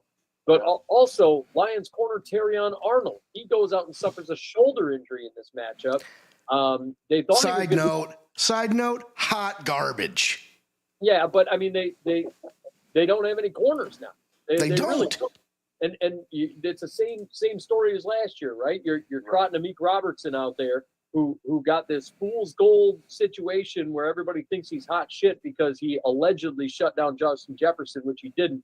But Terrion Arnold was your corner number 2 over there. He got a second opinion on his shoulder. Because the original doctor said that shoulder surgery was needed. The second doctor said it's not required. He is expected to return sometime this season, but you're down your top 2 corners. I mean, that's basically what it comes down to. I mean, the Lions are going to have some trouble here. But there's a partner where the Lions defense last season was getting shorter on the back end, and this is just what happened. I mean, you've got Jamar Chase over there, right? Yeah. You're up 24-3. I don't think the Lions took their foot off the gas. I just think that you've got Jamar Chase and T. Higgins. There's only so long you're going to be able to contain them, especially when you've got the injuries in the secondary that you've got, and you're constantly – and Bengals didn't stop throwing the ball. No, they threw 40 times. Yeah. So, you know what I mean? You're going to cash in on some of those, especially when you've got the talent of Chase and Higgins out there. That's just what I see. Yeah, I agree with you there. And the Bengals, we talked about their quarterback trade in turn because they made that quarterback trade. The Bengals did go out and cut backup and practice squad quarterbacks, a couple familiar names here, Mike White and Brett Ripken. So both those guys have been cut by the Bengals. So they are. Yeah, they're all in with Joe Flacco. And they know that Jake Browning ain't it. No, sir. Yes. I remember when Jake Browning was was a freshman at Washington, the Huskies, and he had a pretty good season. He did. And I thought, okay, maybe, it kind of in the college circles, hey, take that next step and become, better and better and better. And he never did. No, I just think he kind of, not tapered off, but just kind of plateaued. Plateaued. There you go. He just kind of plateaued right around that junior year. Yep. And he's just kind of floated in that backup space. Yep. And that's where he's going to be. I mean, 1 or 2 games, that's it. We see now. Yeah. Right? That's what you're going to get. Now, I want to see what happens when it comes to Detroit. I want to see what happens when they take on, and they played arguably a good team in the Baltimore Ravens, because the Ravens right now have been losing a lot of games with and without Lamar. Right? They're getting dumped on their heads. I don't know what the hell's going on in Baltimore. But when it comes to the Lions, I'm waiting for the moment where they are taking on one of those real deal teams, and we're going to see. I'm waiting now. Now it's the waiting game, because you see Baltimore sitting at 1-4. You see the Bengals sitting at 1-4. You see the Cleveland Browns right now 1-4. Right. You see these teams that they've beaten. It's been like, okay. And the Ravens they were considered like a marquee matchup going into that game, and I don't know that they actually were. The Ravens have stunk with and without Lamar. I mean, they have not looked good.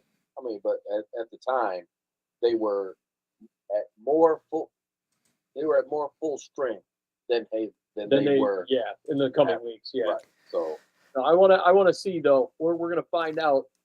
As for the next game, let's talk about it. The Commanders go out and beat the LA Chargers. The Chargers dropped 2 straight. Jaden Daniels looking pretty good in this game. 15 for 26, 231 and a touchdown. Corey Krosky Merritt. Bill Krosky. his mama name is Jacory. I'm gonna call him Jacory. 14 carries, 111 yards, 2 touchdowns. He had a 7.9 average on the day. Jaden Daniels also had 8 carries for 39 yards. Deebo Samuel, 8 receptions for 96 and a touchdown. Luke McCaffrey had 1 big catch for 50 yards in this one. Bill Krosky also had 2 receptions for 39 yards. Jalen Lane, 1 for 16, and Jeremy McNichols, 1 for 12.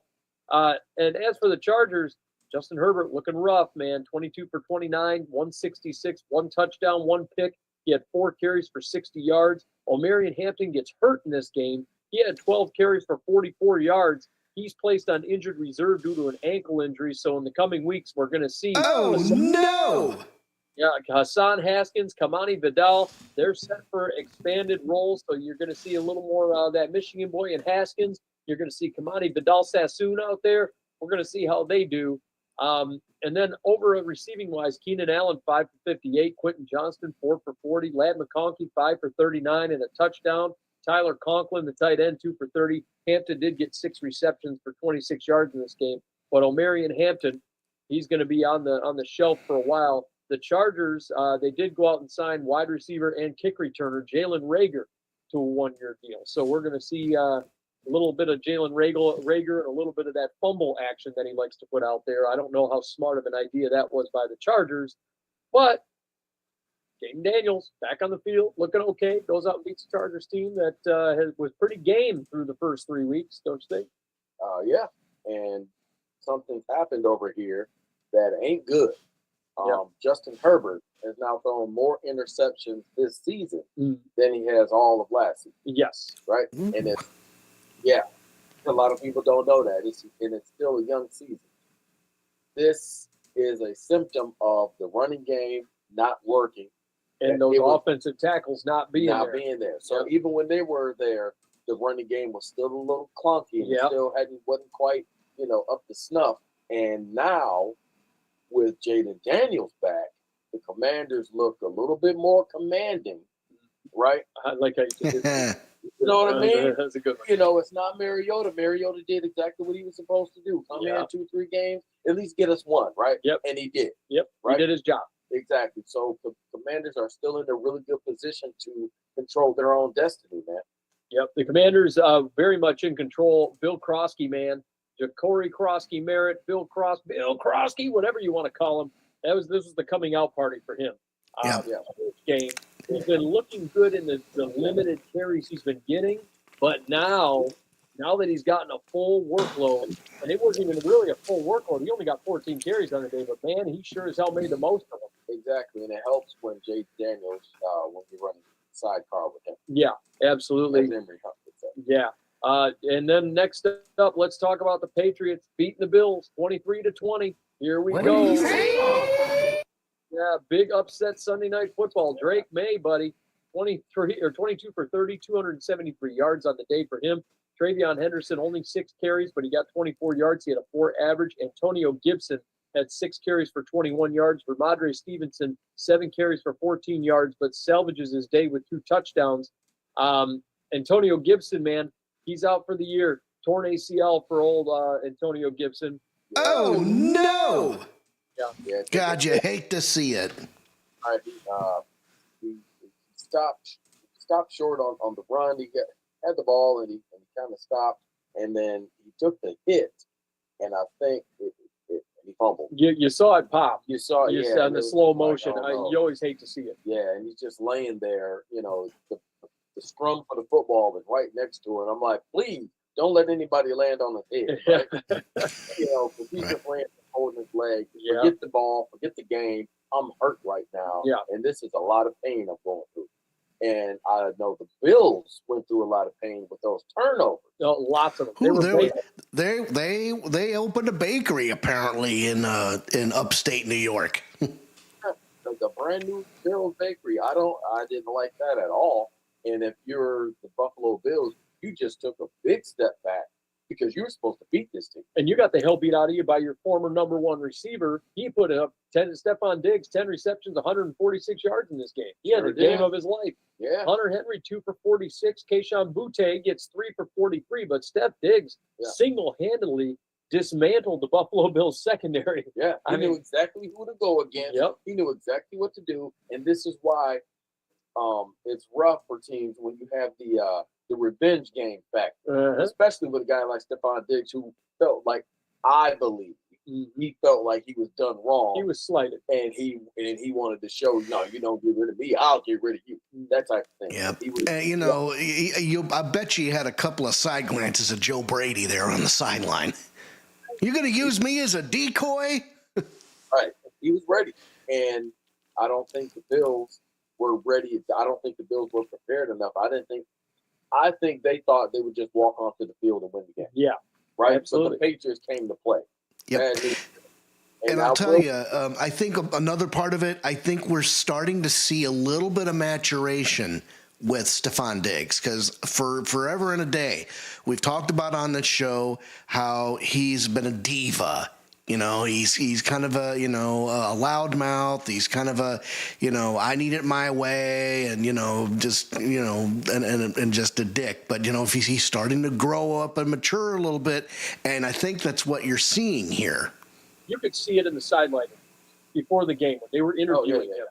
I was watching the game with my wife. We were watching, and I was watching that sideline interview, and I remember I looked at her and said, "Wow, that is the most mature and calm that I've seen Stephon Diggs look in his entire NFL tenure. Whether he was at the Vikings, whether he was with the Texans, he looked like a leader, and he acted so mature and so calm. And I said, wow, that is he looks like a leader now. He's acting like a leader. We didn't ever see that out of him, and now we're seeing it. I love seeing that out of Stephon Diggs. Just that attitude change is great. I'm 100% with you. And I'll say this. You ready? Yeah. Mm-hmm. All right. I have said since day one, I had not seen Drake May win a big game. Well, he did. He won a big game. A division game. Division game on the road. The Buffalo Bills, the presumptive favorite to win the division, right? A lot of people's presumptive favorite, myself included, to win it all. Super Bowl. Yeah. Exactly. So I got to be honest. Credit where credit is due. Drake May won the first big game I've ever seen him win his entire life. Yep. And the New England Patriots watching him since he was Patriots sitting at 3-2 though. I mean that's impressive in his second year. Meanwhile, for the Bills, Josh Allen 22 for 31. Continue? I don't know. We'll find out.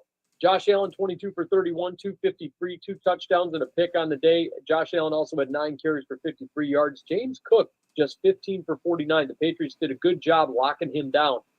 Dalton Kincaid, 6 receptions for 108 yards. Khalil Shakir, 6 for 45. Josh Palmer, 2 for 36. Curtis Samuel, 2 for 26. Keon Coleman, 4 for 23 and a touchdown.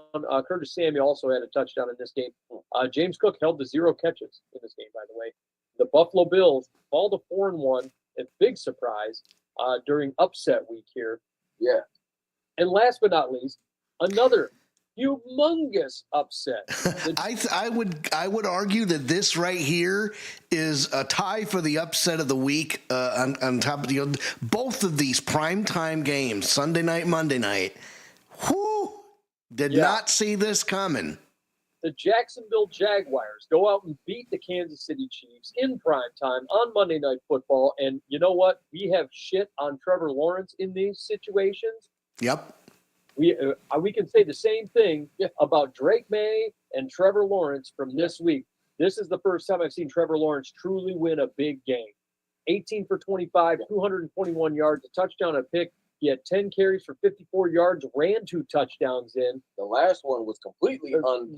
Unplanned. Oh, my gosh. He put his running shoes on, picked that ball up off the turf, and took it in. He fumbled the snap. and he stumbled and fell, and I said, "Oh, that's it, right?" Not so fast, my friend, because Chris Jones is sitting in the defensive backfield, just grabbing his junk, thinking, "Oh, okay, they got it." But who's falling on Trevor Lawrence? Nobody. That was the thing. Chris Jones was standing there like a doofus, right in the middle of the play, doing nothing, just standing there with his hands on his hip. Thought the play was over. Yeah. And then Travis Etienne, 12 carries, 49 yards in this one. Brian Thomas Jr. finally getting involved, 4 receptions, 80 yards. Travis Hunter had 3 for 64, including a really pretty catch in this game. Parker Washington, 2 for 16 and a touchdown. Trevor Lawrence finally took this team, put on a Superman cape, put him on his back, and went and won him a football game against the defending AFC champions. In the meantime, Patrick Mahomes, 29 for 41, 318, a touchdown and a pick. Mahomes also ran a touchdown in. He had 6 carries for 60 yards on the day. Kareem Hunt had a nice little day, 7 carries, 49 yards, 2 touchdowns. Isaiah Pacheco, 7 for 36 in this game. Tyquan Thornton, 3 receptions, 90 yards. Travis Kelce, 7 for 61 and a touchdown. Hollywood Brown, 4 for 48. Xavier Worthy, 6 for 42. A nice little gadget move there. Rashard Smith, he had 3 for 32, and Isaiah Pacheco also had 3 for 20. And one thing I will say about Tyquan Thornton is in this game, he made some really key catches at really key times, and they were all big plays for him. I mean, it was interesting to see how Tyquan Thornton, how they started utilizing him. He was very much involved in those like big time third downs when you needed it. Yeah. He was the guy. This is how it started from week 1 all the way up until now. They being the Chiefs were trying to get Tyquan Thornton to fill that deep down the field, threaten the defense, right? Take the top off the defense. I took the top off of the defense, right? Yeah. Take the top off the defense, and he and Mahomes weren't quite on the same page on a few of those, but they kept trying it. You saw they continued to go. Mahomes continued to go to Thornton down the field. And once they got their rhythm and their timing and their chemistry right, you've seen now how Tyquan Thornton has impacted the offense with the absence of Rashee Rice. Yep. And it seems like Tyquan Thornton's running more routes than just running a 9 route. Exactly. And they're actually using him as a route runner and actually getting him the ball in different ways than just, hey, run down here and be a cardio king. Right. Run down here as fast as you can. I like that. And that's what they're doing, and it's working. So, if they continue to do that, you could see Tyquan Thornton having himself a really big season. Yeah. The Jags, after this game, they make some moves. First of all, they go out and sign running back Cody Schrader to a 1-year deal. Cody Schrader. Yeah, so he's out there for the Jags. They also have an injury issue, though. They placed tight end Brenton Strange on IR. He was knocked out of the game with a hip injury. It's been revealed he actually has a quad injury. He's going to miss about a month. So they lose their number one. Oh, no! Brenton Strange has been having a really good start to the season. And then last but not, and those are all of our scores. There's one more thing I want to bring up about this Chiefs game, and I think the key mistake that the Kansas City Chiefs made was that last touchdown run by Kareem Hunt, because it's fourth quarter, we're inside the 2-minute warning, and instead of trying to just grind it out and burn the clock, because Jacksonville was down to their last time out, but instead they run it into the end zone. So now you're staring at a $1:43 and a timeout in the fourth quarter. Even for an NFL quarterback like Trevor Lawrence, that is an eternity. And then you got to also take a look at the earlier on in the game with that defense. There was an egregious pass interference penalty that was not called that led to that Trevor Lawrence interception. A guy just ran into the Jaguars player, allowing the other player to just reach out and grab the ball. But then there was some major miscommunication. Karma caught up to him. There was, Trevor Lawrence is on his last legs. He throws to the end zone. Pass interference in the end zone. Where do they put the ball? the 1 yard line. Now you got a fresh set of downs with 48 seconds to go, and Trevor Lawrence can take all the time he wants. And then, of course, you have the stumble-bumble play where nobody falls on him, and Chris Jones, one of the most prolific defenders in the game, does not move in for the kill because he thinks the play is over. What are we doing here? Pure laziness on the part of Chris Jones. Yeah, rough last 2 minutes. That reminds me of Pete Carroll a few weeks ago. You had a minute 34 and 2 timeouts, and you're playing for a 54-yard field goal. Silly. And Daniel Carlson's got a big leg, but, man, he's not the most accurate kicker in the world. Why aren't you just pushing the ball downfield? A minute 34, 2 timeouts, and you're playing for a 54-yard field goal. Make it make sense. It doesn't. Last part of the notes that we have here, the news, the Steelers wide receiver Calvin Austin, he's got a shoulder injury. Jalen Ramsey, he's got a hamstring injury. Both will likely be limited this week in practice per Mike Tomlin. They're both listed as questionable for their upcoming matchup. So there's that. Jumping into our rookie rankings, we've had some movement, folks. Oh, yes. We've had some big time. Oh, my Lord. We've had some movement in this. First of all, jumping into our honorable mentions, Abdul Carter makes his way into the honorable mentions list here. Jackson Hawes, the tight end for the Buffalo Bills out of Georgia Tech, he makes his way into the honorable mentions. Will Johnson, the corner from the Arizona Cardinals out of the University of Michigan, returned to the field this week, put on a hell of a show, but, obviously availability and reliability, I got to see him available and reliable, and I need to see him do it more. Right. Armand Membu, he fell off. He was ranked at 7 last week. He falls down to the honorable mentions. But the big drop-off comes with Jacob Parrott, the corner from the Tampa Bay Bucks out of Kansas State. He was ranked number 1 last week. He falls all the way down to the honorable mentions. He had a 28 PFF grade. He was so bad in that big game against the Seattle Seahawks that Sam Darnold tore him apart. 7 receptions, 88 yards he allowed. Plus, he drew a penalty. Plus, he missed a tackle. I mean, it was pathetic. Yeah, 28 PFF grade. It's very rare you see a grade that low. Yeah, except for my senior year. Yeah. Wood shot. Yeah. Let me tell you. Goodness. I had to steal a remote holder to pass the class. But number 10 goes to a guy that we all like. We just call him different things, but it's Bill Krosky. Bill Krosky. Yeah, his mama named him Corey. I'm going to call him Corey. Yeah, Corey Krosky there at 84.9 PFF grade, a 90.1 rushing grade, 64.7 receiving grade. He had his huge breakout game in week 5 against the very tough Chargers defense. He had 14 carries, 111 yards, 2 touchdowns. Currently, he ranks 4th in rushing touchdowns at the position with 4. He's 1st in yards per attempt, league-wide at the position with 6.6 yards per attempt. Per Pro Football Focus, and I quote, Krosky Merritt is now the second-ranked running back by Pro Football Focus overall grade with an 84.9 and a top player in Pro Football Focus rushing grades with a 90.1. He's the only back with a 90-plus PFF rushing grade through this point of the season. Krosky Merritt has seen 10 or more carries in only 2 games, yet he places in the top 20 in rushing yards with 283. He's averaging 4.4 yards gained after contact, which is the second best in the league, and he's notched 9 explosive gains, which is tied for 8th most in the league. So, Corey Krosky Merritt, just having him, we were excited about him. We weren't sure what was going to happen with him, and now it seems like he got the opportunity and he's seizing it, and we're going to see a lot more of Bill Krosky moving forward. Yes.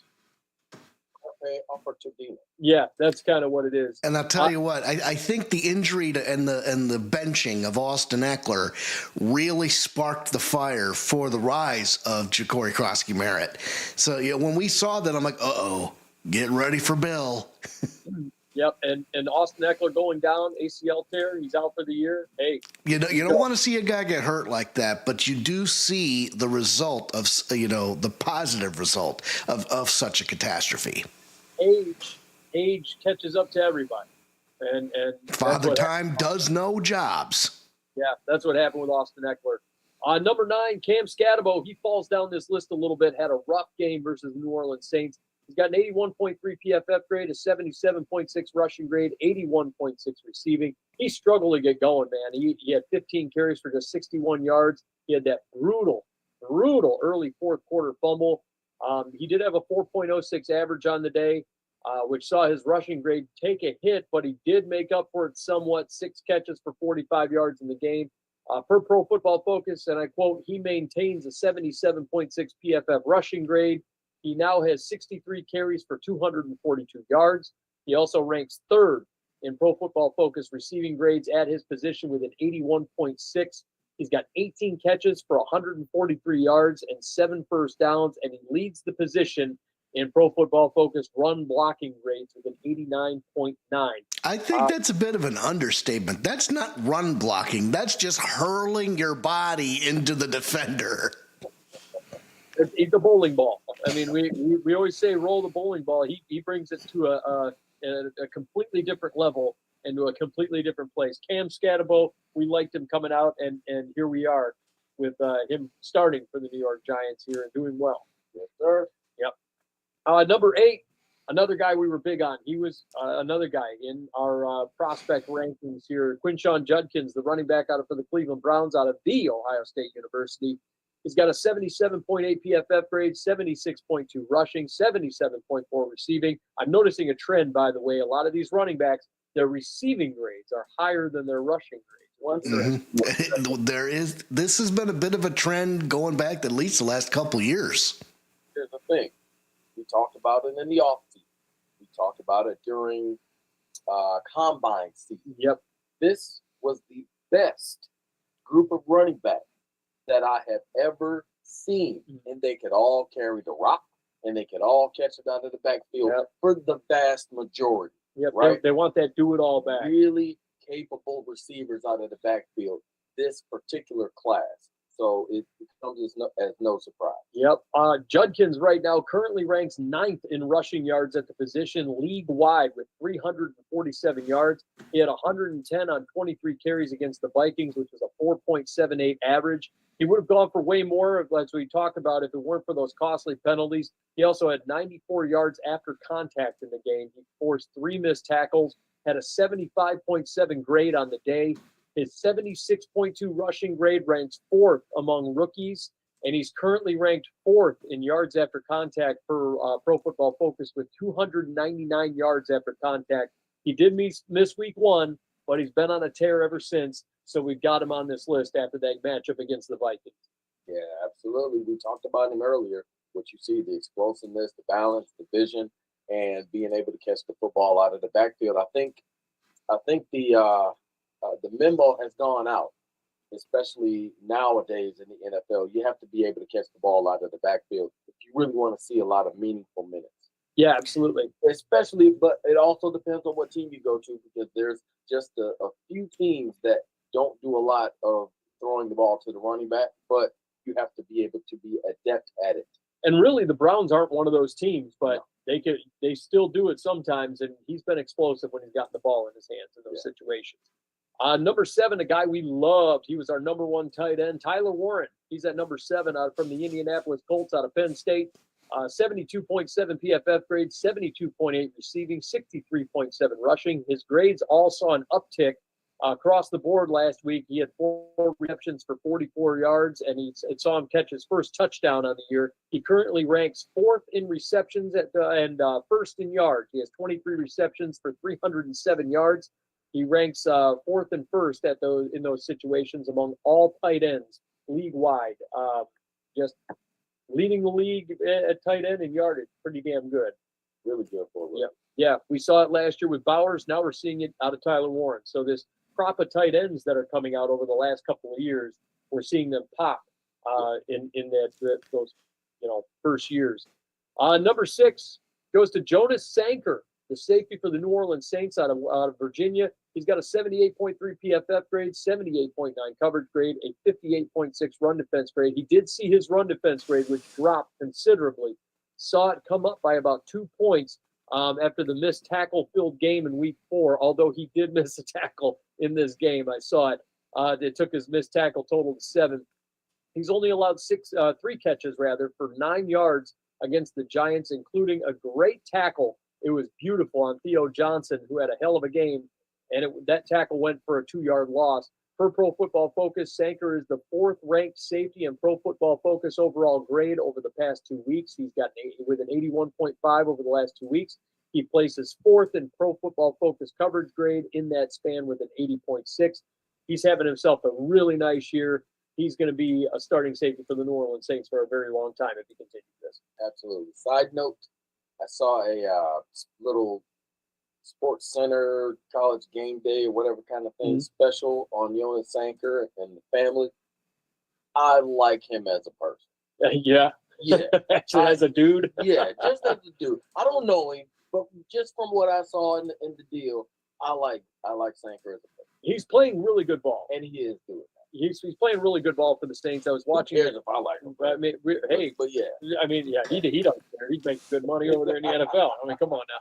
But no, realistically, I was watching that game, the Saints and the Giants, and he missed a ton of tackles in week 4, but week 5 he looked about as clean and crisp as he could have looked. I mean, he was pretty outstanding, and he does pop up in our rankings here.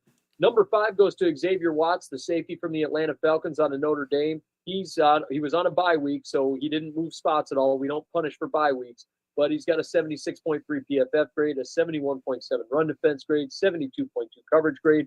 We liked Xavier Watts coming out of college. Yeah. We had him on our prospect rankings. Here we are. Yeah. Another guy that we really liked. How could you not learn and be a sponge when you got a guy like Jesse Bates over there, third over there, running with you? Exactly. Number 4, another guy that was on our prospects list. It was Carson Swessinger, the linebacker for the Cleveland Browns out of UCLA. 80.9 PFF grade, 61.1 pass rushing grade, 80.4 run defense, 72.8 coverage grade. He produced some middling numbers against the Vikings. It is giving up a season high of 4 receptions for 37 yards. It causes coverage grades and his pass grades to dip slightly across the board. But that said, per Pro Football Focus, the UCLA product is the 11th highest graded linebacker through 5 weeks. He's now up to an 80.4 PFF run defense grade and is tied for 8th in tackles with 17, and 9 of his 13 stops have come in run defense. He's been a really great run defender. He actually hasn't been that bad in pass coverage. He struggled this week, but ultimately Carson Swessinger is one of the best linebackers in football right now. Absolutely.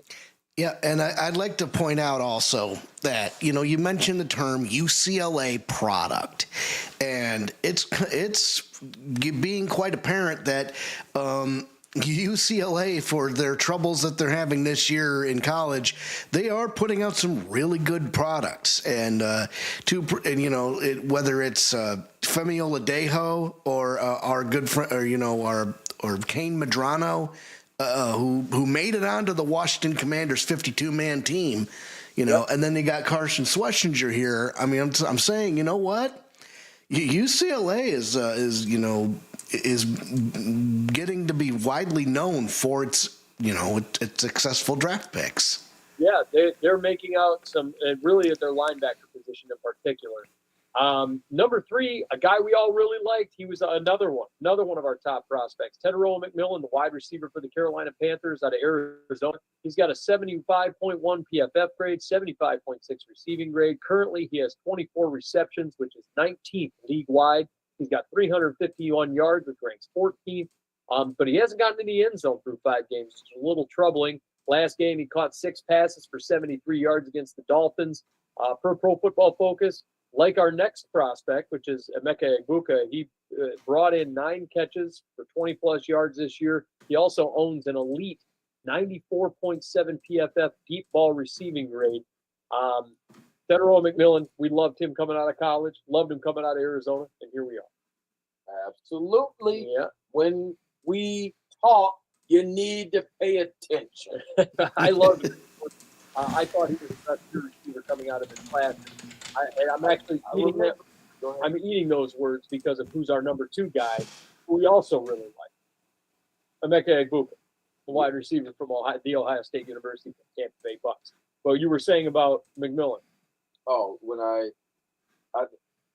ahead. Okay. I don't want to derail the show. No, you're fine. Egbuka, 75.3 PFF grade, 75.8 receiving. He's got a 58.4 rushing grade. He had his overall grade just pop this week. Last week, he had a 69. Now he's up to a 75. He had 7 catches, 163 yards on the day. 3 of his catches went for a combined 101 yards. He scored his 5th touchdown of the season. Currently, he has 25 receptions, which is 16th at the position league-wide, 445 yards, which is 4th at the position league-wide, and 5 touchdowns, which is 2nd at the position league-wide. That's insane to me. Per Pro Football Focus, 13, and I quote, 13 of his 38 targets have come from the deep area of the field where he's caught 8 passes for 291 yards, which is the most in the league right now, and sports a 3rd-ranked 98.8 PFF receiving grade in the deep. I mean, geez, OPs. We loved him. Yes. And here we are. Well, yeah, I mean, he's here. We loved both those guys, McMillan and Egbuka, and wow. I mean, goodness gracious. And look where we are. Yeah. And guess what? These 2 teams get to play each other twice a year. It's gonna be a fire show out there. But number 1 goes to a guy who was number 2 last week, Jahad Campbell, the linebacker for the Philadelphia Eagles out of the University of Alabama. He's got an 83.8 PFF grade, 65.7 pass rush grade, 75.6 run defense, 83.8 coverage grade. The coverage and pass grades dipped modestly, while his run defense grade jumped nearly 10 points on the week. He actually caused his overall grade to jump up a little bit. It was just crazy to see how it jumped up. He ranked 4th across the league in tackling grade, had an 80.6 run defense grade that graded out as 9th best last week league-wide. Per Pro Football Focus, and I quote, he now has surrendered just 9 catches for 127 yards over his past 2 games, but remains ranked 3rd amongst linebackers in Pro Football Focus coverage grade with an 83.8. He's up to 4 run stops and maintains the 2nd best run defense grade amongst rookie linebackers with a 75.6 behind Carson Swester. I mean, right. Here we are. Here we are. Yeah, this is the defense that requires the linebacker to be able to cover. Yeah, because of the scheme. And Jahad Campbell, I keep mentioning it, but I keep seeing him on these delayed blitz. This delayed blitz that he does. Yeah. And he does it so well. He did it so effectively in college. Yeah. And now he's doing it so effectively for the Philadelphia Eagles, and they're utilizing that skill set. And I love to see it. Yeah. I love it. That's what caused one of those intentional groundings against Knicks. Yes. This past week. So, here we go. So, last but not least, let's jump in to our predictions. Spoilers. For week 6 in the NFL. Currently, I'm in the lead by just 2 now. My lead has shrunk. Boots is caning on me here. I'm at 47-30-1. Boots is at 45-32-1. Alex is at 41-36-1. We all had a terrible, terrible week with all the upsets. We're sorry. That's okay, though. Makes for good football, though. Yeah, it was some good games. So who can call an upset? That's why they call it an upset. Yeah, well, it's very fun. But fellas, are you ready? Let's go. All right, here we go. Let's jump into it. Here are our predictions for Week 6 in the NFL. Starting out with the Eagles and the Giants. We all said Eagles across the board for that one. So that brings us to the Broncos and the Jets. Look, I don't think the Jets are ready for this game in London at 9:30 in the morning. Go ahead and give me the Broncos. Yeah, me neither. I mean, I said it earlier, jet lag. Give me the Broncos. Boots. I asked you earlier, what happened to the the Jets defense? Right? No idea. I'm still wondering. The core is still there, but man, there's not a lot going on, and I don't think this is the week that they get right. So give me the Broncos. It's too good of a defense, especially for Justin Fields to try to figure out and go against in a different country. All of these things. You got the better coach on the other side as well with Sean Payton. Not this week for the Jets. It'll happen, just not today. No. Give me the Broncos. Yep. Next up, Seahawks and Jags. This one's kind of interesting. The Jags are currently sitting at 4-1. Who would have thought? In the meantime, you got the Seattle Seahawks coming up with that shootout against the Tampa Bay Buccaneers. Something tells me that this is going to be the Seahawks getting the W here. Give me the Seahawks. Not so fast, my friend. And I'll tell you why. That home win against one, arguably one of the best teams in modern football, is going to probably give this team a shot in the arm that they desperately needed. And again, they're in they're in Jacksonville. They're at home. Give me the Jaguars. There you go, Boots. Here's the thing. Hold on. Jacksonville is top 3 in offense and defense. Yes, they are. Did you know that? Did you know that, people? Did you know that, brethren, sistren, Blitz Babies? I didn't. I'm thinking that we may have directed Liam Cohen at the scouting combine to do the right thing. And I think It's like with the conspiracy theory keeps having legs here, people. Wearing my tinfoil hat. And I think he might have gotten mad at everybody going, "You ball." Yeah. That whole thing. Yeah. And he's taking it out on everybody. But it won't be the Seahawks. Yeah, I love it. The Seahawks. Next up, we got the Chargers and the Dolphins. This is going to be the get-right game for the Chargers. They're pissed. The Dolphins are ass. Give me the Chargers. 1, 2, 3, Dolphins. Really? Really? Wow, Boots. No trouble for Justin Herbert. Give me the Chargers. Yeah, I'm with you there. Next up. Oh, also, with the new defensive end playing, yeah, Adafe always going to be. Oh, yeah. He's going to be on the field. He's going to be pissed. He's probably going to get a couple of sacks on two. Oh, yeah. Yeah, I don't know what I was thinking. It's 1, 2, 3 Chargers. Yeah. Freudian slip. He changed his mind. Yeah. Yeah. Next up, we've got Rams and Ravens. The Ravens are terrible, and they're probably going to be without Lamar. Give me the Rams.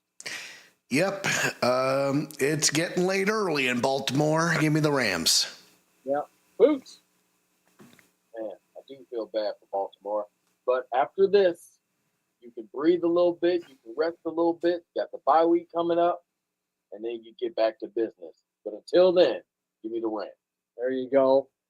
Next up, Cardinals and Colts. I think the Cardinals are in self-destruct mode right now. Give me the Colts. I disagree. I mean, but I'm picking the Colts. Don't get me wrong, because Indiana Jones is the real deal here, kids. But at the same time, Kyler Murray's got a foot injury too, so you got to think about that. So you got Jacoby Brissett under center. I'm really thinking that the Cardinals will look at last week's game and go, "That was embarrassing. We are never going to do that again." But the Colts are still going to beat them. Yeah. Boots.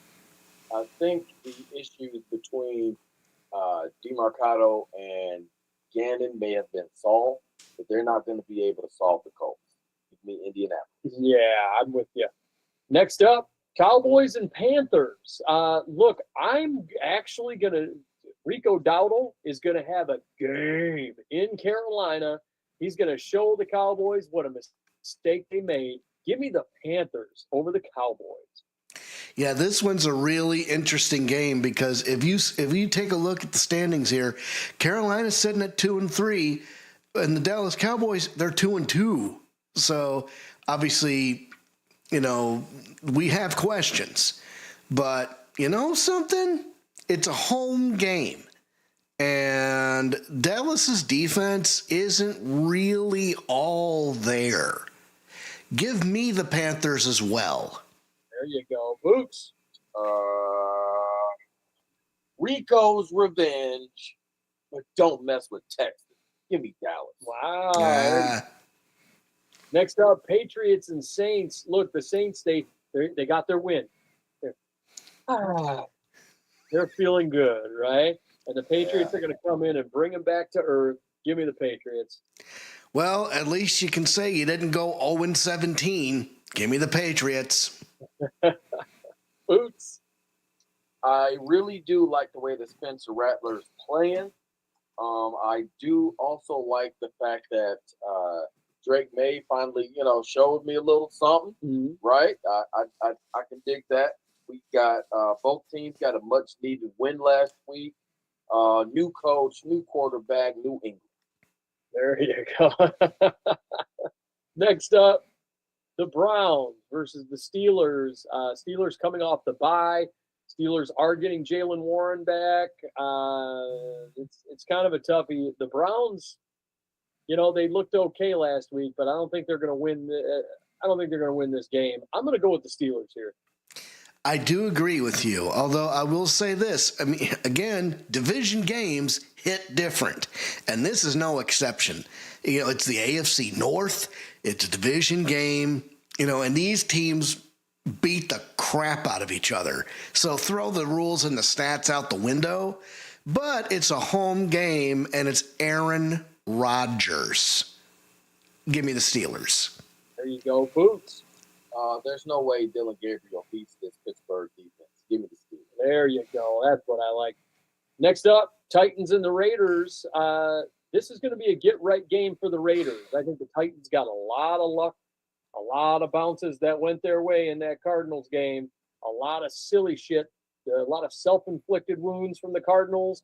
Give me the Raiders getting right here. Geno Smith is pissed, and he's going to take it out on the Titans. Not so fast, my friend. I'm actually going to pitch the upset here. The Tennessee Titans, get this build some confidence for themselves. Hey, we won a game, and you know what? Have them take that momentum. I mean, it's going to be.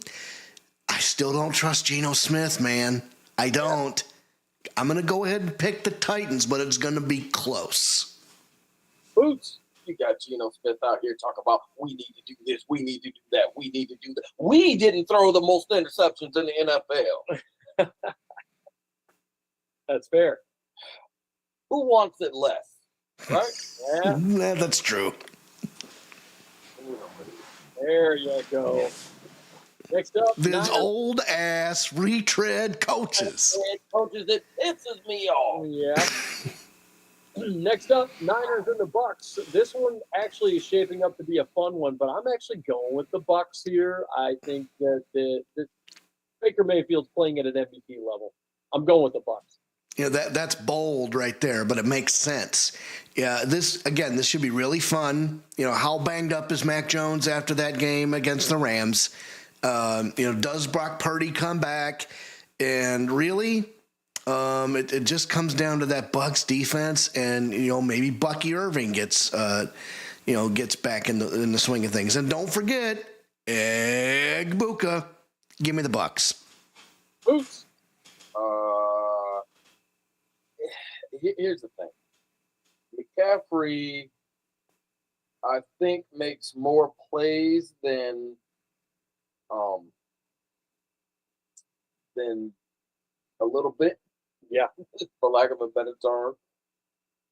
Give me San Francisco. Wow. Okay. That makes sense to me. Next up, Bengals and the Packers. Look, the Bengals are garbage. Joe Flacco ain't going to beat the Packers a second time. Give me the Pack. 1, 2, 3, Packers. I got it right this time. Yes, sir. And yes, you did. There's no way that the Green Bay Packers lose this game. No. Not at home? Get out of here. Ain't no way in the world.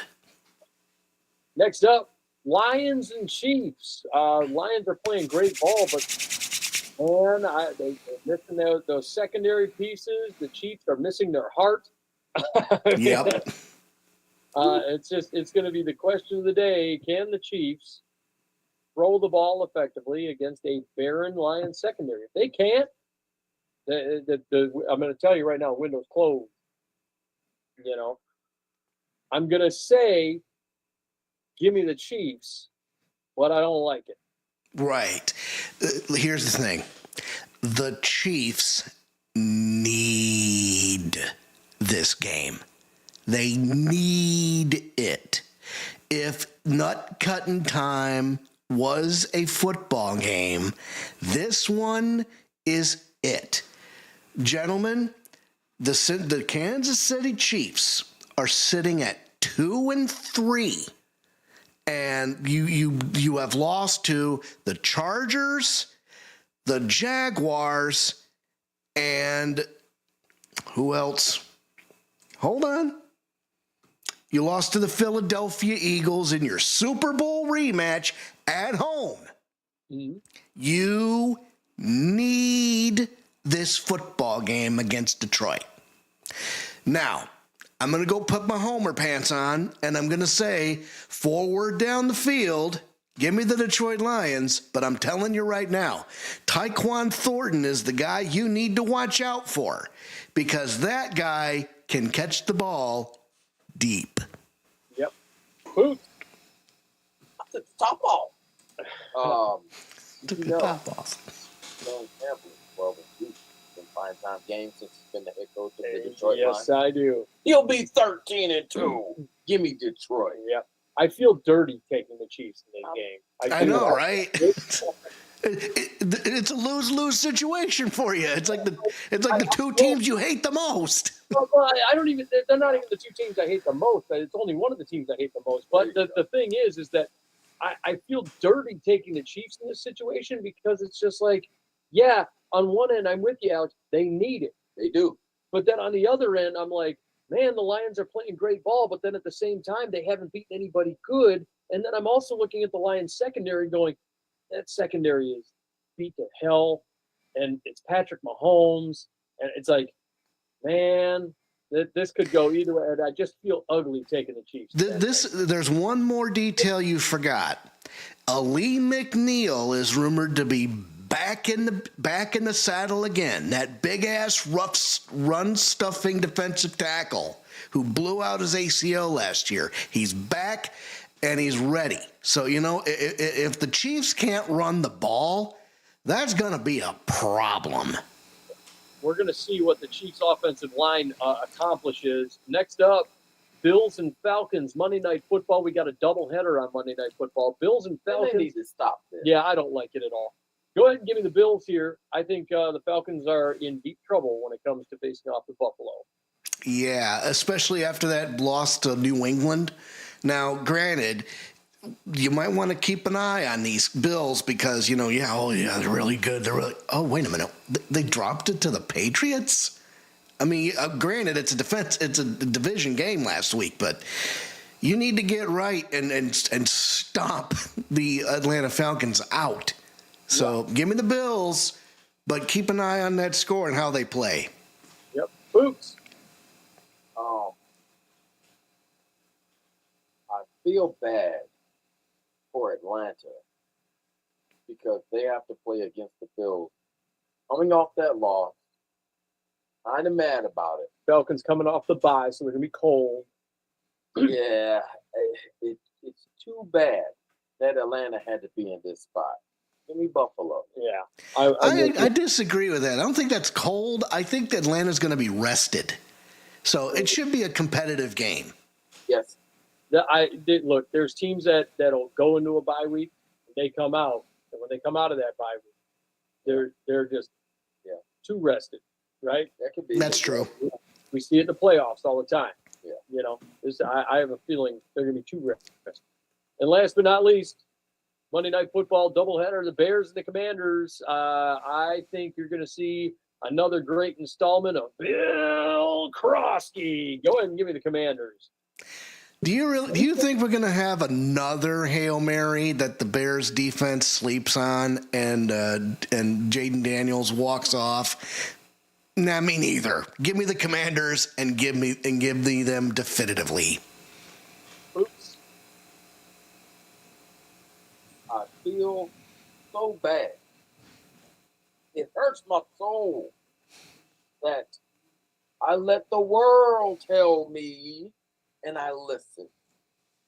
I let the world tell me that Caleb Williams was number one and Jaden Daniels was number two, even though I knew in my heart of hearts that Jaden Daniels was number one. And I apologize to you, brother, for allowing these people to influence me.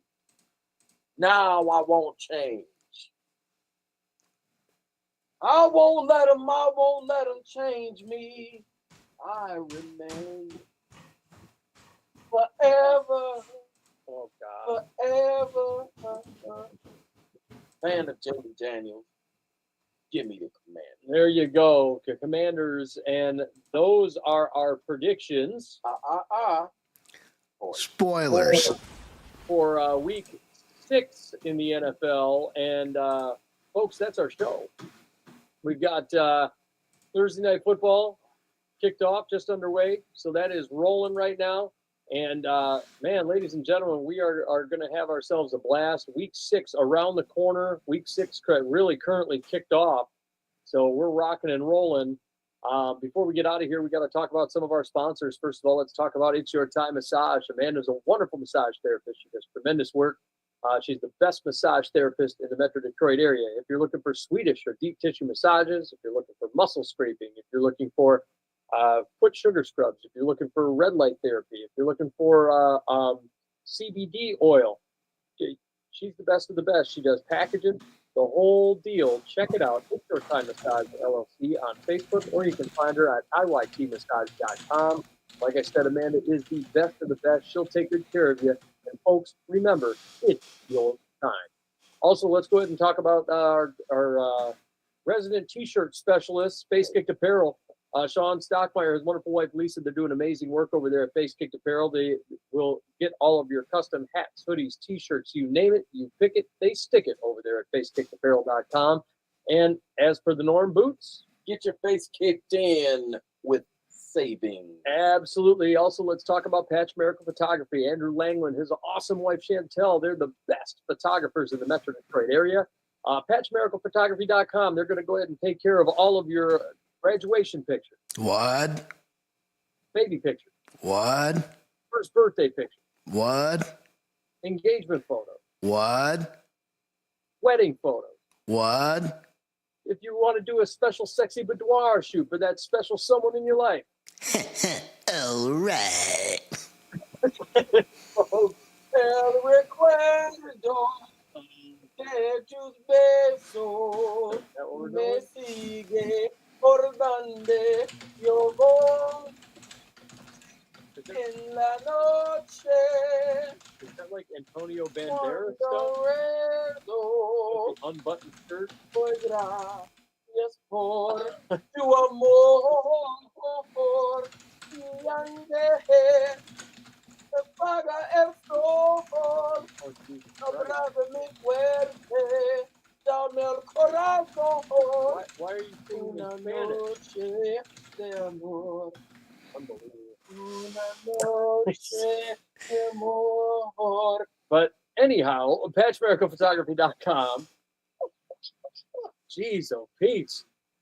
Very, very sexy Spanish singing, but PatchMiraclePhotography.com, they're going to take good care of you. They made me look like a movie star on my wedding night. Nick Nolte. Yeah, golly. Nick Nolte. Man, that's a deep hole there. Yeah. But Patch Miracle Photography, they're the best. They're going to make your extra special days even more special, and they're going to capture them in the best way possible. They're high-quality pictures. I highly recommend them. Check them out, PatchMiraclePhotography.com. Also, let's go ahead and talk about books. Books. Oh, yeah, those things. I never read them, but I guarantee you should read this one. This one is called I Ate Cookies Out of the Trash. We've all had some issues in our life, whether it be with depression, anxiety, maybe some weight problems, self-esteem issues. This book tackles all of that. This is a wonderful new author, Tammy Pruitt, who puts her heart out there on this page. There's humor, there's wisdom, there's knowledge, there's links that you can go and help yourself if you are dealing with some of these issues. This book is not a conversation. Rather, it reads like a conversation. Not a boring one. Not a boring one at all, Scott. And this book you can order online. Actually, it's the only way that you can get it is online. Don't you dare walk into a store and ask them for this book. They'll slap you, kick you right back out. You just go online. It's nice and easy. Amazon.com, BarnesandNoble.com, AppleBooks.com. Just go to the .coms. type it all in. I ate cookies out of the trash. What's that sound the keyboard makes? Yeah, that's it. That's the one. Because you will order this book online. They'll deliver it right to your house. You just walk out to the door, open it up. Hey, there's a package for me. Rip open the package, shut the door, or you can shut the door first. However you decide to do it, get yourself a nice cup of hot coffee, tea. You may even want to have a shot and have a read of this book. This I Ate Cookies Out of the Trash book will help you. I almost guarantee it. Yeah, it's a fantastic book. I highly recommend it. Tammy Pruitt is a tremendous author, so check it out. I Ate Cookies Out of the Trash. Also, we're going to talk about these streams that are going on. First of all, the artist. Hey, watch my leg. The artist formerly known as Big Willie Dubs Gaming, now known as No Shot TV. Will's doing some great stuff over there on his channel. Lots of first-person shooter stuff. You can check him out on Twitch. You can check him out on YouTube. You can check him out on Facebook. And really, you can also check him out on the TikTok. There's my old man moment for the day. So if you want to check them out, No Shot TV, I highly recommend it. They do a lot of fun stuff over there, whether it's doing some great gaming stuff, or they're eating gross jelly beans, or the Hot Ones Challenge, which Alex and I were talking about doing as a special Outside Blitz deal, where we could sit down and do the Hot Ones Challenge. Boots, if you'd like to join us for that, the brutality that ensues is something else. But last but not least, Alex, we've got your channel. Yes, sir. Yep, the Steele Twins Gaming. So I got to tell you this. Obviously, we're doing it all here. We have the Nostalgic Mondays, obviously. We have the Legend of Zelda Tuesdays. We got your Super Mario Fridays. And, of course, there's the flagship franchise, voice acting.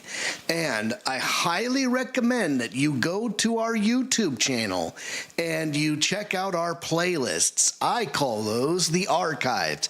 It is there that you can see all of our previous 17, you heard that right, 17 seasons of our flagship series, voice acting. We're going all over the place, from, Mario games, text-based games, computer games, old school classics from the Game Boy Advance era. You name it, we got it. And folks, a bit of a quick heads up. I'm not going to be here at the Steele Twins recording studio next Thursday for the Week 7 episode, because No Shot TTV and the Steele Twins, we will be headed to beautiful San Diego, California for TwitchCon. So, yep. So if you want to meet us, if you happen to be listening to this podcast and you know about TwitchCon, come check your boys out. You will not be disappointed. Yeah, introduce yourself to the Steele Twins, man. You guys are doing some great stuff on your gaming channel. I love watching it. We check them out on Facebook, on YouTube. I've seen you on Twitch before, so we're going to have a lot of fun. Eventually, we'd like to get this podcast on Twitch and have our own channel over there. So we might be taking a flight with you at some point. But, folks, that is our show. We've got Week 6 around the corner. Week 5's in the books, and we are basically a quarter of the way into the season now. Yeah, that's crazy, right? Wild already. Go ahead, people, my brethren, our sistren, the Blitz Babies, listen to me. You don't have to be a part of anybody's crowd. I'll tell you something real quick. I wanted to be a part of somebody's crowd at one time, and I decided to leave the crowd that I was a part of. Actually, I will humbly and respectfully say that I was the head of, to go try to join somebody else's crowd. I couldn't nice my way in. I couldn't fun, F-U-N. I couldn't fun my way in. I couldn't try to cool my way in. You know why? Because they didn't want me. That's okay. I went back to my crowd, and they graciously accepted me back. Thank you. But here's the thing. You don't have to be a part of somebody's crowd. I got something for you. Go make your own crowd. Be a crowd of one.